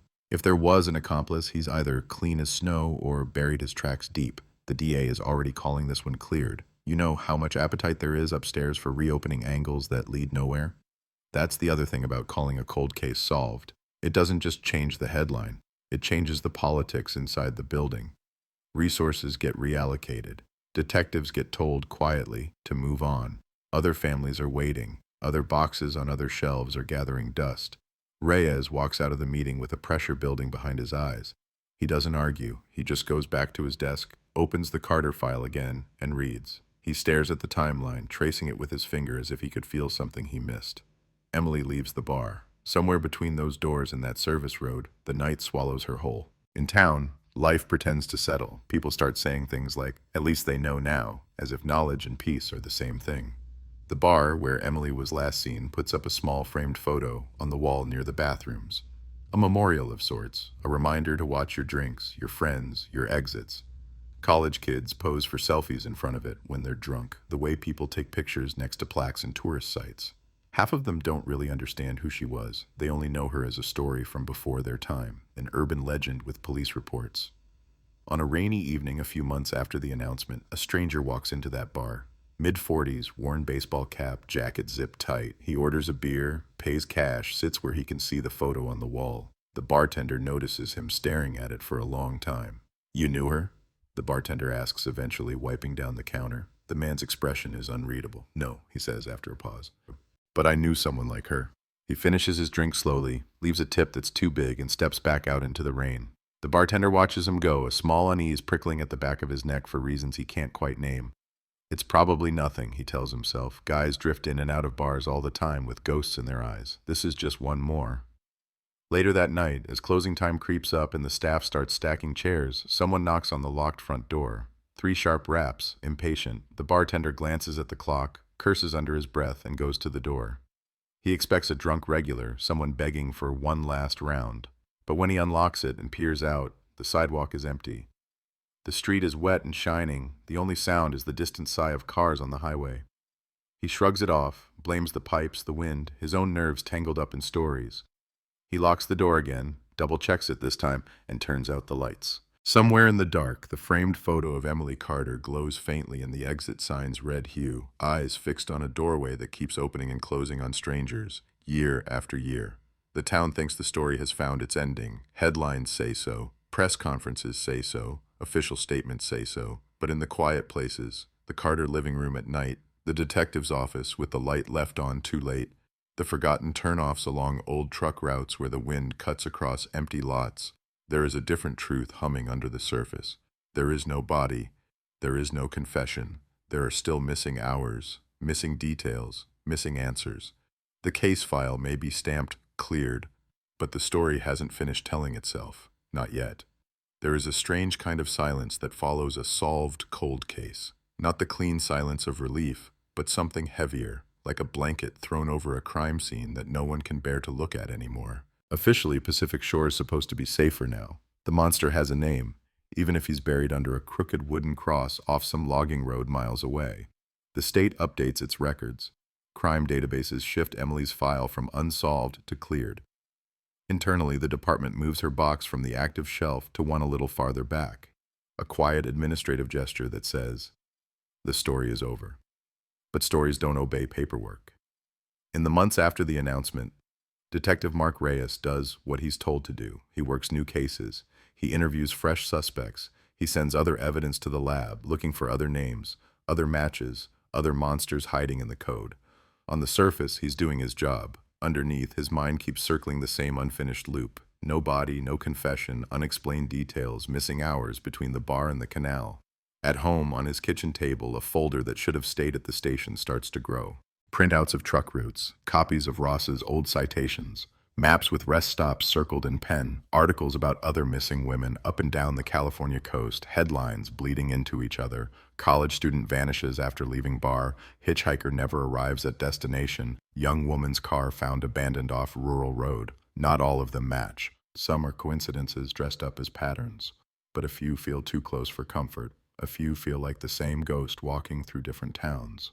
He tells himself he's just satisfying his own curiosity. The case is solved. The DA is satisfied. The chief has already said, in that careful managerial tone, that continuing to expend significant resources on an adjudicated matter isn't a good use of departmental bandwidth. Reyes smiled, nodded, said he understood. Then he went back to his desk and kept reading. Across town, the Carter family learns what closure really looks like when it's delivered without a body. It looks like a mailbox still filling with junk addressed to Emily because some database hasn't caught up. It looks like friends asking if they'll hold a memorial service now that they know what happened, as if the words "we think and strongly believe" are the same as "we found her." It looks like a mother standing in a grocery store aisle, staring at a woman with the same color hair, the same build, the same way of holding her shoulders, and feeling a lightning bolt of hope cut through her chest before reality slams it down. Her brother Sean doesn't call it closure, he calls it spin.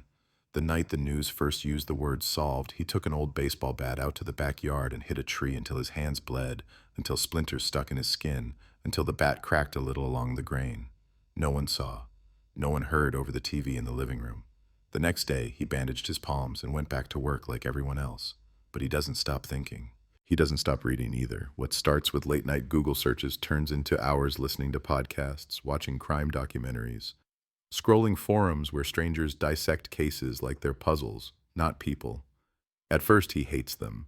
The hosts' polished voices, the dramatic music, the cliffhangers before ad breaks. It feels like they're chewing on his sister's life and selling the bones. But then something shifts. He starts to notice how much they care about details, how they dig, how they find things that police departments, understaffed and overloaded, sometimes miss. One episode in particular crawls under his skin. A story from Oregon, a case 15 years old, another truck driver, another girl who vanished near a highway. In that one, too, the suspect died before he could be tried. In that one, too, a town was told to be grateful that at least someone had been named. But a year after the closure, a second man was arrested as an accomplice, someone who'd never been on the radar until a tip came in from a listener who recognized a side character in the story. Sean hears that and feels something click. If strangers can help solve crimes hundreds of miles away, maybe strangers can help him. Maybe the story of Emily Carter isn't finished if enough people refuse to let it end. He writes an email to one of the bigger true crime podcasts. It's a raw, messy thing, typed late at night, half confession, half plea. He tells them about the DNA match, about Daniel Ross, about the lack of a body. He tells them about the second vehicle, maybe seen on the canal road at 2 a.m., that detail buried in old reports like a footnote. He ends with one line. They say my sister's case is solved, but I don't think her story is done. He doesn't expect an answer. But a week later, he gets one. Short, professional, curious. Hi, Sean. We're very sorry for your loss. We followed the coverage of your sister's case. If you're open to it, we'd like to talk more. A month after that, there's a microphone on the Carter family's coffee table, wires snaking to a small recorder, and a podcast host sitting in the same chair detectives have used for years. The tone is different. Softer, less clinical. She asks about Emily, not just about the night she disappeared, about her laugh, her habits, her dreams. At first, it feels like scratching a wound that never healed. Then it starts to feel like oxygen in a house that's been sealed too long. When the episode airs, the title is pure clickbait. Solved, the truck driver, the missing student, and the questions left behind. It opens with a familiar line, California 2001 cold case solved. But is that really the end? Then comes the narration, the sad music, the careful retelling of events that Pacific Shore has heard 100 times. Only this time it's going out to hundreds of thousands of listeners who have never set foot in the town. They hear about Emily's car at the canal, about Ross's DNA, about his truck routes, about his temper. They also hear about the second vehicle, the neighbor's comment about 2 car doors slamming, the unanswered question of where Emily's body is. The host doesn't accuse. She doesn't spin wild conspiracies. She just asks again and again in that calm, probing voice, if this is truly solved, why does it feel unfinished? At the station, Reyes listens to the episode alone in his office, earbuds in so no one can accuse him of feeding the hype. He should hate it. External noise complicating his work. Monday morning detectives who've never stood in a crime scene second-guessing everything. But as he listens, he feels something else, a faint, reluctant gratitude. The episode is fair, it's careful. And it pulls one stubborn fact back into the light. The suspect is dead, the victim is missing, and somewhere something still doesn't add up. The podcast ends with a call to action, the way they all do. If you were in Pacific Shore in 2001, if you knew Daniel Ross, if you worked with him, drank with him, if you ever rode in his truck or lent him a car, please contact the show or local law enforcement. Unfinished stories need witnesses. Most calls that follow are noise, people who think they remember something but don't. People who confuse Emily with another missing person. People who just want to be part of something. Tips come in waves, then fade. The department logs them, follows up when they can, adds thin slivers of paper to a file already swollen with thin slivers of paper. Then, one afternoon, a voicemail lands on the podcast's tip line. The voice is older, male, strained. He doesn't leave a name. He doesn't even say what state he's calling from.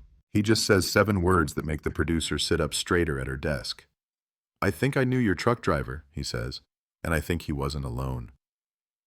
He talks in circles at first, the way people do when they're afraid of what happens if they say something out loud. A truck stop outside Bakersfield, a parking lot behind a bar. 2 men sharing beers at a plastic table, one of them Daniel Ross, the other younger, quieter, with the same jawline, the same nose. A night in late August 2001, when Ross showed up, wired, sweating, talking too fast about a girl who got herself into trouble and a car that needed to disappear. The caller swears Ross mentioned Pacific Shore by name, says he joked bitterly about these small-town cops not knowing their ass from a hole in the ground, says the younger man kept glancing around, twitchy, like he wanted to be anywhere else. Says he thinks, he's pretty sure, that younger man drove a light-colored sedan because he remembers the way the headlights looked when he pulled out of the lot. The podcast forwards the voicemail to Pacific Shore PD with a note. "We know this may be nothing, but it matches some details in the original report. Please listen." Reyes listens. Once, then twice, headphones on, eyes closed, picturing the truck stop, the table, the 2 men. The name younger man hits him like a deja vu. The son, the one whose DNA led them to Ross in the first place. The one who was 9 in 2001, too young, too small. The caller must be wrong about his age, or his timing, or his memory, or... He plays it again.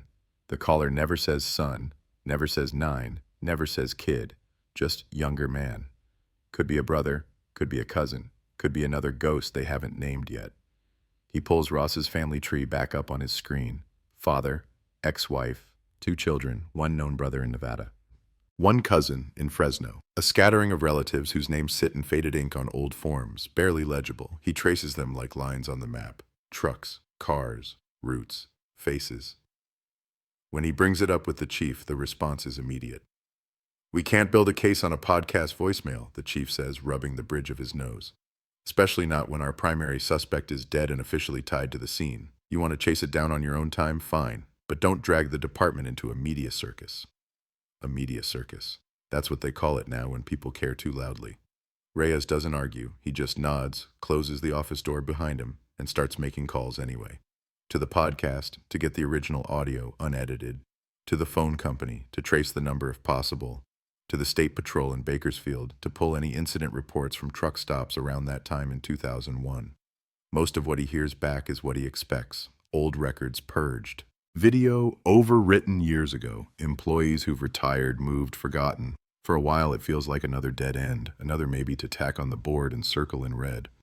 But then the podcast sends over a small detail they couldn't air, a fragment of caller ID that flickered on their office phone before the voicemail kicked in.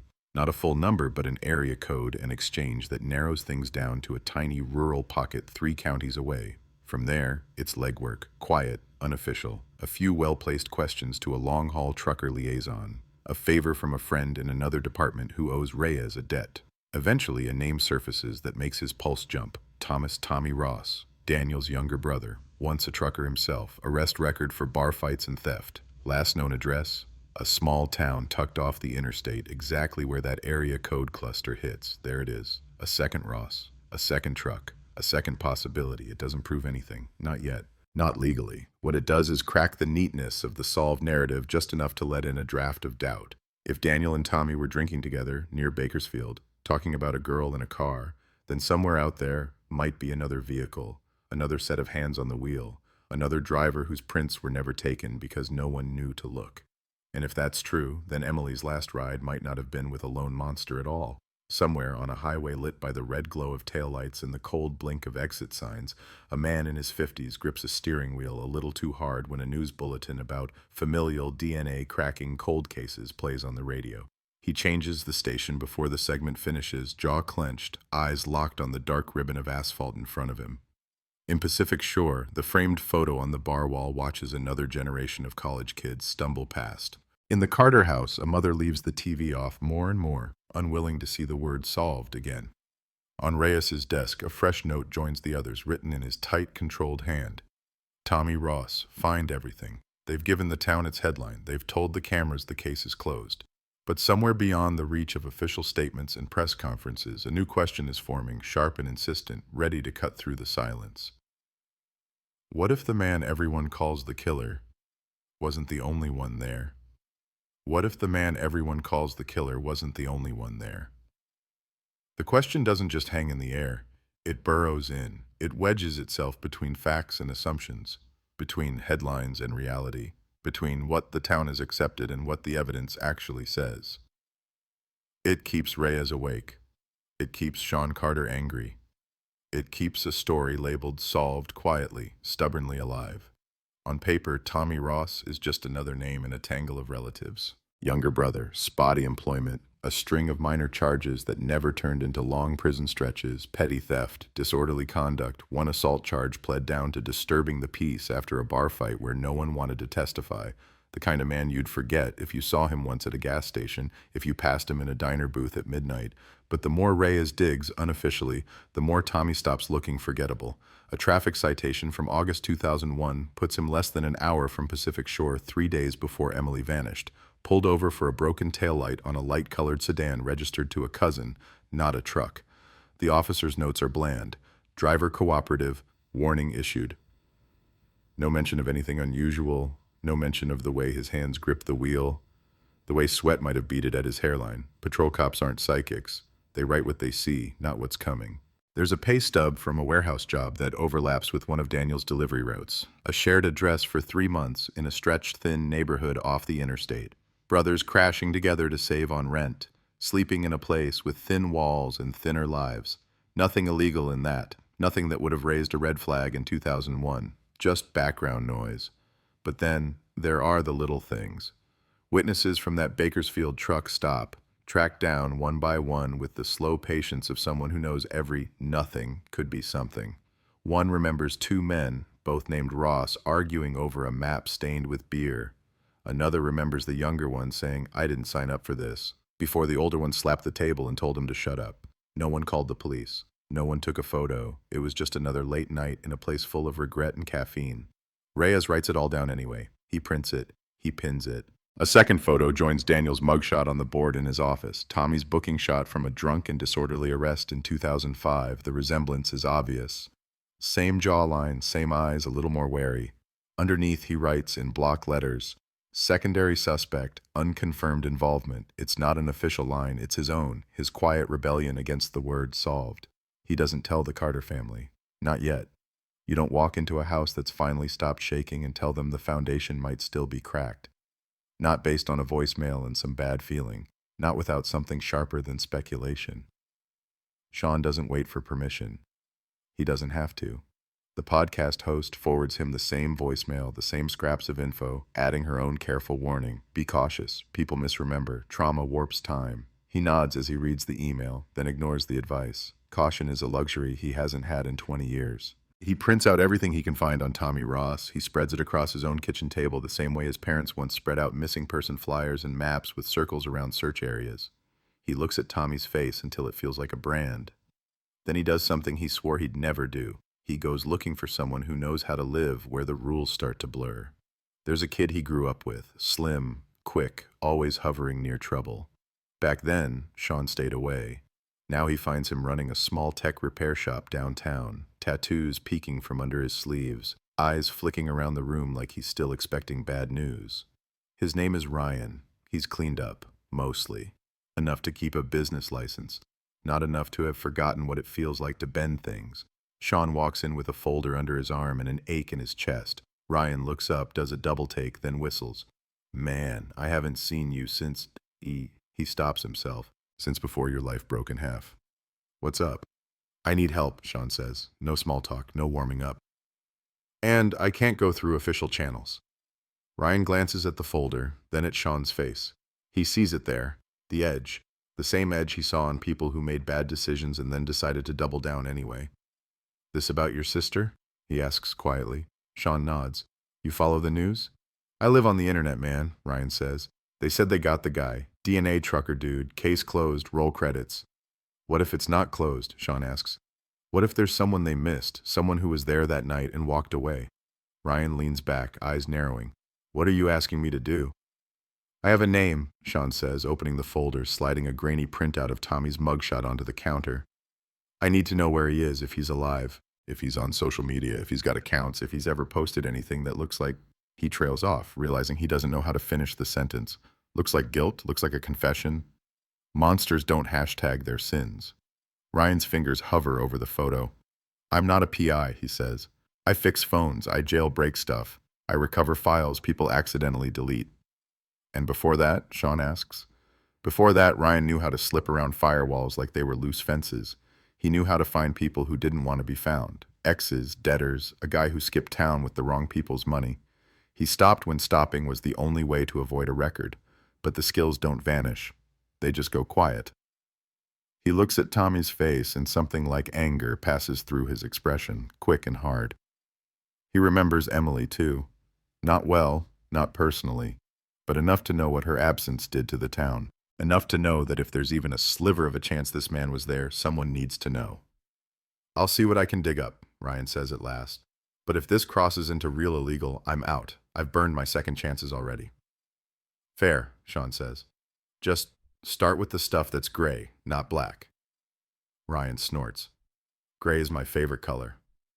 While an unofficial search begins in a cramped back room filled with dismantled phones and flickering monitors, the official world keeps grinding along. Reyes goes back to his caseload. Burglary, domestic assault, a hit and run that leaves tire tracks and 1,000 questions. He's in the middle of dictating notes when an internal email pings his screen, subject line in all caps, request for comment, podcast follow-up. The chief wants to know why there's another media request about the Carter case in his inbox. The DA wants to know why a nationally ranked show is hinting at possible accomplices, in a case they all stood in front of cameras and called solved. The mayor wants it to stop before it becomes a campaign talking point. You're feeding this, the chief tells Reyes in his office. Doors shut, blinds half drawn. The moment you start entertaining every theory someone with a microphone brings up, you lose control of the narrative. With respect, we lost control of the narrative the moment we told people this was over while the body is still missing, Reyes says. There's more bite in his voice than he intends. He softens it, barely. I'm not talking to them, I'm not leaking to them, but I'm not going to pretend that voicemail didn't mean anything. Do you have proof of an accomplice, the chief asks? Something we can take to a judge, to a jury? No, Reyes admits. Not yet. I have patterns, I have statements, You have a solved case, the chief cuts in, and a department with finite resources. If you want to keep turning rocks over on your own time, I can't stop you. But if this blows back in our faces, don't expect me to shield you. That's the deal. Unspoken but clear, the machine has stamped the file. Stepping outside its tracks is now a personal risk. Reyes walks out of the office and feels older than he did going in. He doesn't stop, but he starts being more careful about who sees which files on his desk. Out in that gray space Ryan talked about, progress comes in fits and starts. A partial hit on an old email address, a forum account with the handle TruckerTom62, leaving comments on vintage car boards and hunting threads. Nothing explosive, just conversations about paint jobs, engine trouble, the best routes to avoid way stations. But in between, there are little details. References to a brother who couldn't hold his liquor. Then a story about this one crazy night near the coast where everything went sideways, followed by a laughing emoji and a reply from another user. Stories like that get you in trouble, man. The original post has been edited. The story is gone. But Ryan knows how to pull old versions from cached data. The scrubbed lines flicker back into existence on his monitor like a ghost. It was this little beach town, real quiet, the old version reads. We were drinking behind a bar. Some local girl started trouble. My brother freaked. I had to help him get her out of there before cops showed up. We dumped her car where nobody goes. Crazy night. Never go back there again. The year on that post, 2010. 9 years after Emily vanished, 1 year before Daniel wrapped his truck around a tree. Ryan stares at the screen, feeling his stomach drop. He prints the post, he prints the timestamp, he prints the user metadata, then he calls Sean. They sit together in the back of the shop, the hum of a laptop fan loud in the tiny room. Sean reads the lines again and again, jaw working. Local girl, beach town, dumped her car where nobody goes. His voice trembles. That's her. That has to be her. It's not a confession, Ryan says. Not legally. Could be a lie. Could be a mashup of bar stories and TV shows. But if this Trucker Tom is our Tommy Ross. It's him, Sean says. It's not logic. It's instinct. It's the way the words feel. It's the timing. It's the pattern. We have to show this to Reyes. That night, in a diner off the highway where the coffee is bad and the pie is worse, the three of them meet. Detective, brother, hacker. It sounds like the start of a bad joke. It's not. It's the continuation of a story that refuses to behave. Reyes reads the printout in silence. his finger tracing the lines, the way it once traced the route from the bar to the canal road. "You're sure this is legit?" he asks. "As sure as I can be without pulling federal-level tools," Ryan says. The account's tied to an IP that hits in the same town Tommy's DMV records list from around that time. It used the same recovery email address I found attached to an old job application of his. I can't prove beyond all doubt it's him, but if it's not, it's one hell of a coincidence. "Some local girl started trouble," Reyes reads aloud. He hears the way men talk when they want to turn victims into problems instead of people. "We dumped her car where nobody goes." "That's her car at the canal," Sean says. "They keep saying they don't know how it got there. They do. They've always known. They just never made him say it out loud." Reyes folds the paper, then unfolds it. His training screams at him to take this straight to the chief, to the DA, to let the system chew on it. But he knows what they'll say. Anonymous internet post. No direct names. Too old, too vague, too easy to dismiss. "We need him to talk," Reyes says. "In person, no screens, no handles. Face to face." Sean looks up sharply. "You want to, what, just knock on his door?" "If we do this, we do it right," Reyes says. "No ambush, no threats I can't back up. I'm still a cop, but I can ask questions. I can lean. I can let him know we're looking at him. And if he twitches, if he slips, if he gives us so much as a wrong word, we build from there." "And if the chief finds out you're poking at someone in a closed case?" Ryan asks. "Then I deal with that later," Reyes says. "I've lived with this file too long to let a glorified comment section be the last word." They find an address, small rental outside a truck yard, another sagging porch, another life lived in the shadow of highways. It feels like a bad echo of the day Reyes first went to see the younger Ross, Daniel's son, years earlier. Different house, different stakes, same dread. They go during daylight. No SWAT gear, no backup cars. Just Reyes in his plain clothes, badge on his belt, and Sean waiting in his truck half a block down, hands clenched on the steering wheel, Ryan beside him with a laptop open, tracking nothing and everything. Reyes knocks. The door opens after a long minute, chain still on. A man in his 50s peers out, puffy under the eyes, stubble, baseball cap. The resemblance to Daniel is there, softened by age, warped by a life that never quite made it where it wanted to go. "Tommy Ross?" Reyes asks. "Who's asking?" the man replies, voice wary. "Detective Reyes, Pacific Shore PD," he says calmly, holding up his badge. "Just want to talk. Got a few questions about your brother." The chain doesn't move. Tommy's eyes flick to the street, to the parked cars, to the windows of neighboring houses. He's counting exits, witnesses, angles, old instincts, old paranoia. Finally, the chain slides back with a metallic scrape. The door opens. "You people already blamed him for that girl," Tommy says as he steps aside, letting Reyes into the stale, dim living room. "What more is there to ask?" Reyes feels the air change as he crosses the threshold. Cigarette smoke, dust, a faint, sour hint of spilled beer. The TV is on mute, paused on a news channel headline about something else entirely. The ghost of Emily Carter is here anyway, sitting in the space between the couch and the coffee table. "We didn't blame him," Reyes says quietly. "We followed the evidence. It led to his DNA in her car, but evidence can lead to more than one person. That's why I'm here." Tommy laughs, short and bitter. "You trying to pin more on a dead man? He's not around to argue." "I'm not here to talk about him," Reyes says. He sits, uninvited but not challenged. "I'm here to talk about you." Outside in the parked truck, Sean's heart hammers. He can't hear the words. He can only see the silhouette of two men through a thin curtain. Inside, a different kind of investigation begins, not with handcuffs or Miranda rights, but with questions sharpened by 20 years of unfinished business, and the quiet, chilling suspicion that the headline everyone believed might have left out one crucial word. Not just cold case solved, but someone got away. Someone got away. The thought sits behind every word, as Reyes leans back in the sagging armchair, notepad on his knee, pen uncapped but still. The TV's frozen headline throws cold light across the room. Dust floats in it like static. Tommy Ross slumps on the edge of the couch, elbows on his knees, fingers stained with nicotine and grease, eyes fixed on the badge like it might jump at him. "I already talked to cops about my brother," he says, voice rough from cigarettes and old resentment. "Years back, when the lab people came around, you all decided he was the big bad wolf. End of story. So why are you knocking now?" "Because stories have a way of leaving things out," Reyes replies, "and because your name keeps showing up in the margins." Tommy snorts. "Margins, that's about right." He grabs a beer can from the coffee table, realizes it's empty, crushes it absently in one hand. The metal crackles. "What's this about, detective?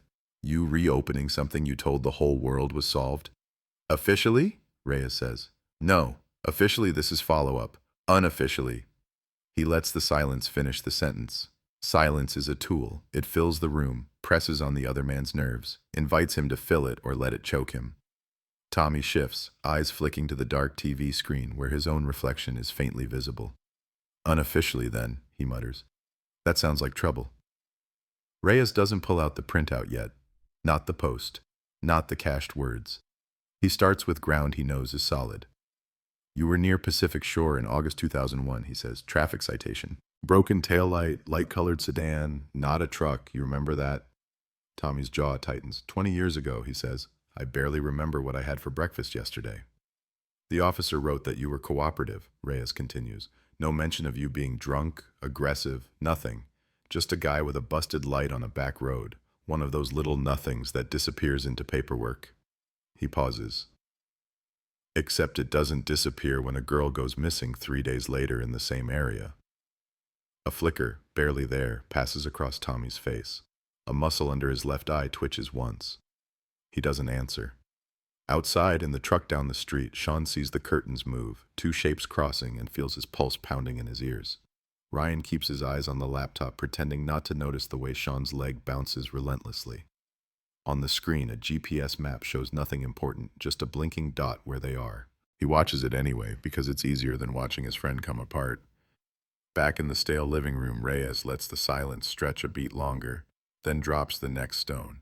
You ever listen to podcasts, Tommy? The question catches him off guard. His brows knit. What? Shows, Reyes says casually. On your phone. People talking about stuff, stories, crime. They get into the details. They talk to witnesses, family. Sometimes they mention names that didn't make it into the papers. You're asking me about radio, Tommy says, irritation edging his voice. You came all this way to talk about some show? I came because someone heard your voice, Reyes says softly, watching him like a predator watches for the first flinch. Or someone who sounded a lot like you, talking about a little beach town and a crazy night and dumping a car where nobody goes. The beer can stops moving in Tommy's hand. The room seems to shrink a little. I didn't say nothing to nobody, he says finally, but the words don't ring clean. They drag. People make up stories all the time on the internet. Reyes reaches into his jacket pocket, pulls out the folded printout, and sets it on the table between them without pushing it closer. He lets it sit there like a piece of evidence in a courtroom. This wasn't made up, he says. It's traced to an email tied to your job application from 2009. The account name matches your old handle, Trucker Tom. Same town, same IP block. Either someone went to a lot of trouble to pretend to be you, or you got drunk one night and decided the past didn't weigh as much if you turned it into a crazy story. Tommy's eyes drop to the paper. He doesn't pick it up. He doesn't have to. He knows what's on it. His breaths come a little faster now, shallow and sharp. You can't charge me over some forum, he says, a little too quickly. There's no law says you can't talk crap online. You're right, Reyes says. You can say a lot of things online. You can spin, exaggerate, lie. But here? He taps the table softly. Here, it's different. So I'm going to ask you once, and I'm going to ask you plain. On the night Emily Carter went missing, were you with your brother? The name lands like a dropped weight. Emily. It hangs between them, heavy, accusing. Tommy flinches, then covers it with a scowl. My brother was a mess, he says finally, words slow, as if dragged out of gravel. You know that. You dug up his record. You saw what he was. I spent my whole damn life cleaning up after him. That's not an answer, Reyes says. Tommy stares at the crushed can. His thumb presses into the aluminum until it bends further, until a small cut blossoms on the skin. A bead of blood wells up, dark against the calluses. He doesn't seem to notice. They already said he did it, he mutters. You got his spit in that girl's car. You told the news. You told her family. Why you need me to say it too? Because facts matter, Reyes replies. Because the Carter family deserves the truth, not a press release. Because if you were there, if you touched that car, if you knew where he took her... He leans forward, voice dropping. Then you've been sitting on that for 20 years, and that's not nothing. Tommy's gaze flicks up, meets Reyes's eyes for the first time without sliding away. There's something in it that looks like anger, and under that, something like fear. You want the truth? He says hoarsely. Fine. Here's a piece. I didn't touch the girl. The words are sharp, defensive, But Reyes hears what they don't say. Not, I wasn't there. Not, I don't know what you're talking about. Just a narrow, carefully drawn line. But you touched the car, Reyes says quietly. Tommy's jaw works. Silence answers before he does. It was supposed to be nothing, he says at last, voice rasping. Just my idiot brother panicking over some drama. He called me from a payphone off the highway, drunk, talking 1,000,000 miles an hour. Said some local girl was making noise around that she'd freaked out. Said he needed me to follow him to help him park a car somewhere quiet until things cooled down. That was his phrase. Cool down. Like it was a bar fight. What did he tell you? Reyes asks. Did he say her name? No, Tommy mutters. And I didn't ask. That was our rule. Less you ask, less you know, less you get in trouble for later. He just said there was going to be heat in town, and he didn't want the car anywhere near the bar. The blue Honda, Reyes says. Her car. Tommy swallows. His throat bobs. Yeah, small, blue. Cute little thing. Didn't belong on that road. Reyes feels his heart rate spike, but his face stays neutral. This is what he came for. Detail, confirmation. He keeps his voice steady. Tell me exactly what happened. Tommy looks past him, over his shoulder, to a point on the blank wall where, if this were a movie, the scene would dissolve backward into that hot August night. He speaks slowly, like he's watching it again whether he wants to or not. I followed him out of town, he says. I had the sedan, borrowed from our cousin because my truck was in the shop. Dan was ahead of me in that Honda. It was late, really late. Roads empty. He was driving fast, then slowing like he couldn't make up his mind. Kept swerving a little. Like he was drunk, Reyes says.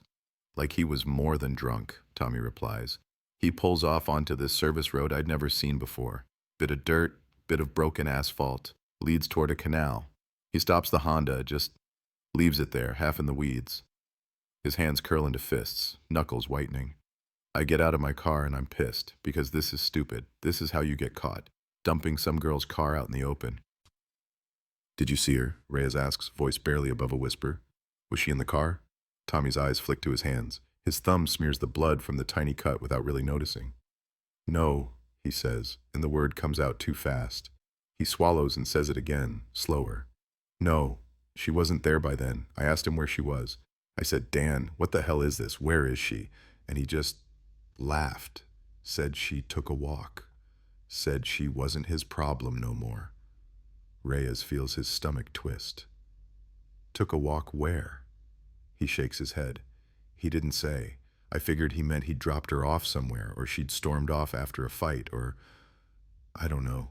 I didn't know about the blood. I didn't know about... He cuts himself off, breath hitching. You helped him leave the car, Reyes says. I moved it further off the road, Tommy snaps. That's all. I got behind the wheel, eased it into the brush like you saw in those photos. He followed in my car. We didn't break the windows. We didn't strip it. We just left it there. I asked him again if anyone saw them leave the bar together. He said no. He said she wanted a ride. He said she was asking for trouble.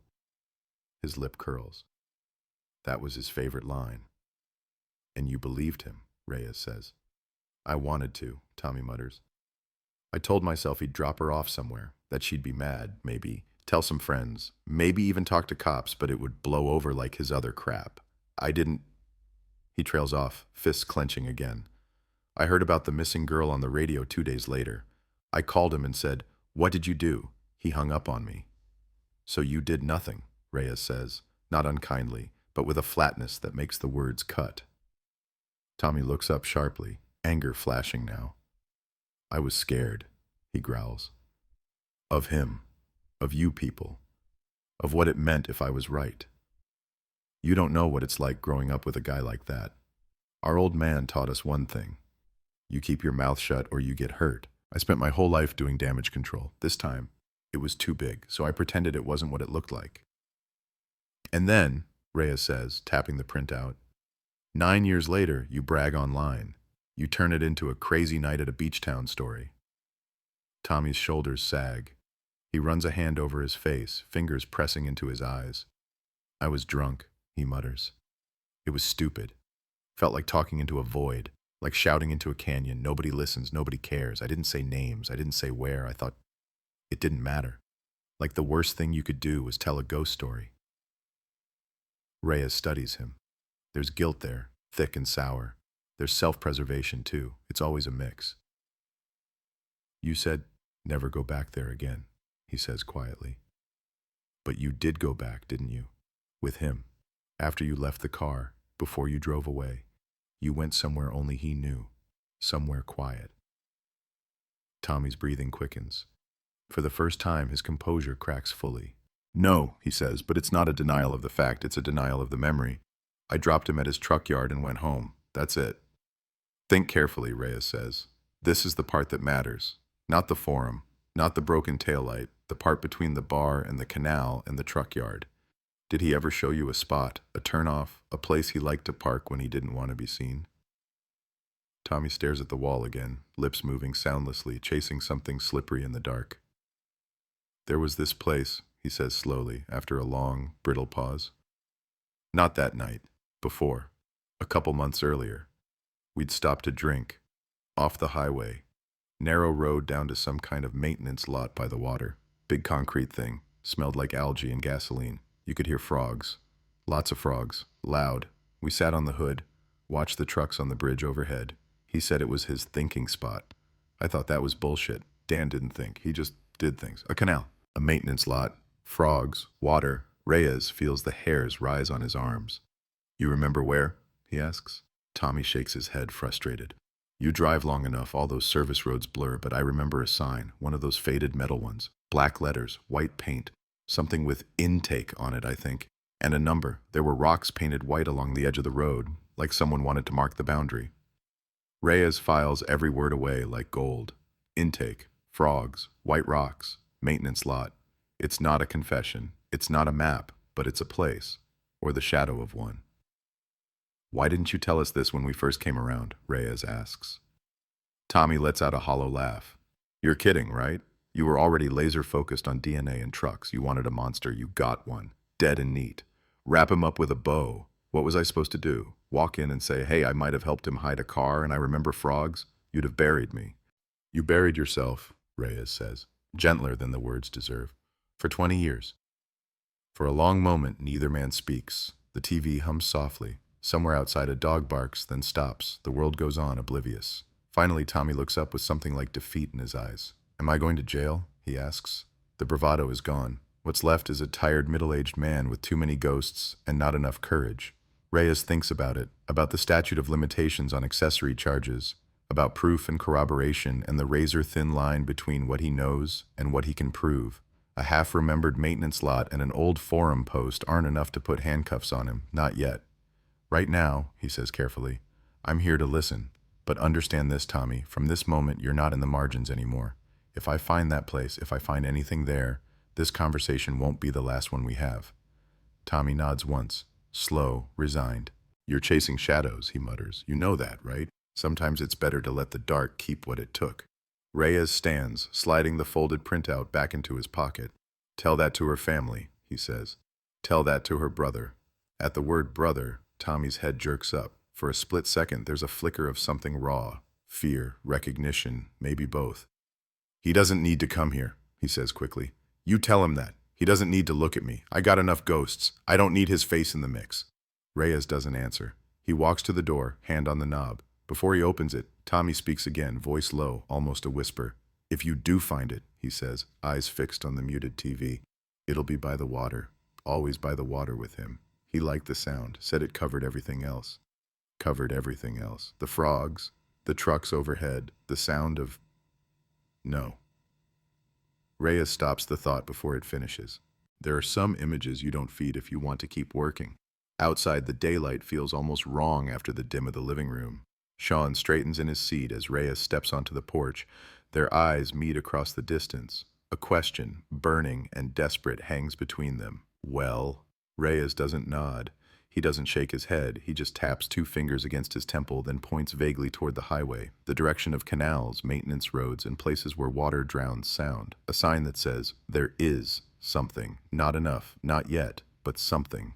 In the truck, Sean exhales a breath he didn't know he was holding. Ryan closes the laptop, the map blinking out. The world hasn't changed. Not really. Emily is still gone. The word solved still sits on headlines like a dare. But somewhere out there on a forgotten road lined with white-painted rocks and the croak of unseen frogs, the past is waiting, not neatly buried, not properly named, just waiting. And the story that everyone had already wrapped up and shelved as finished tightens its grip, refusing to let go.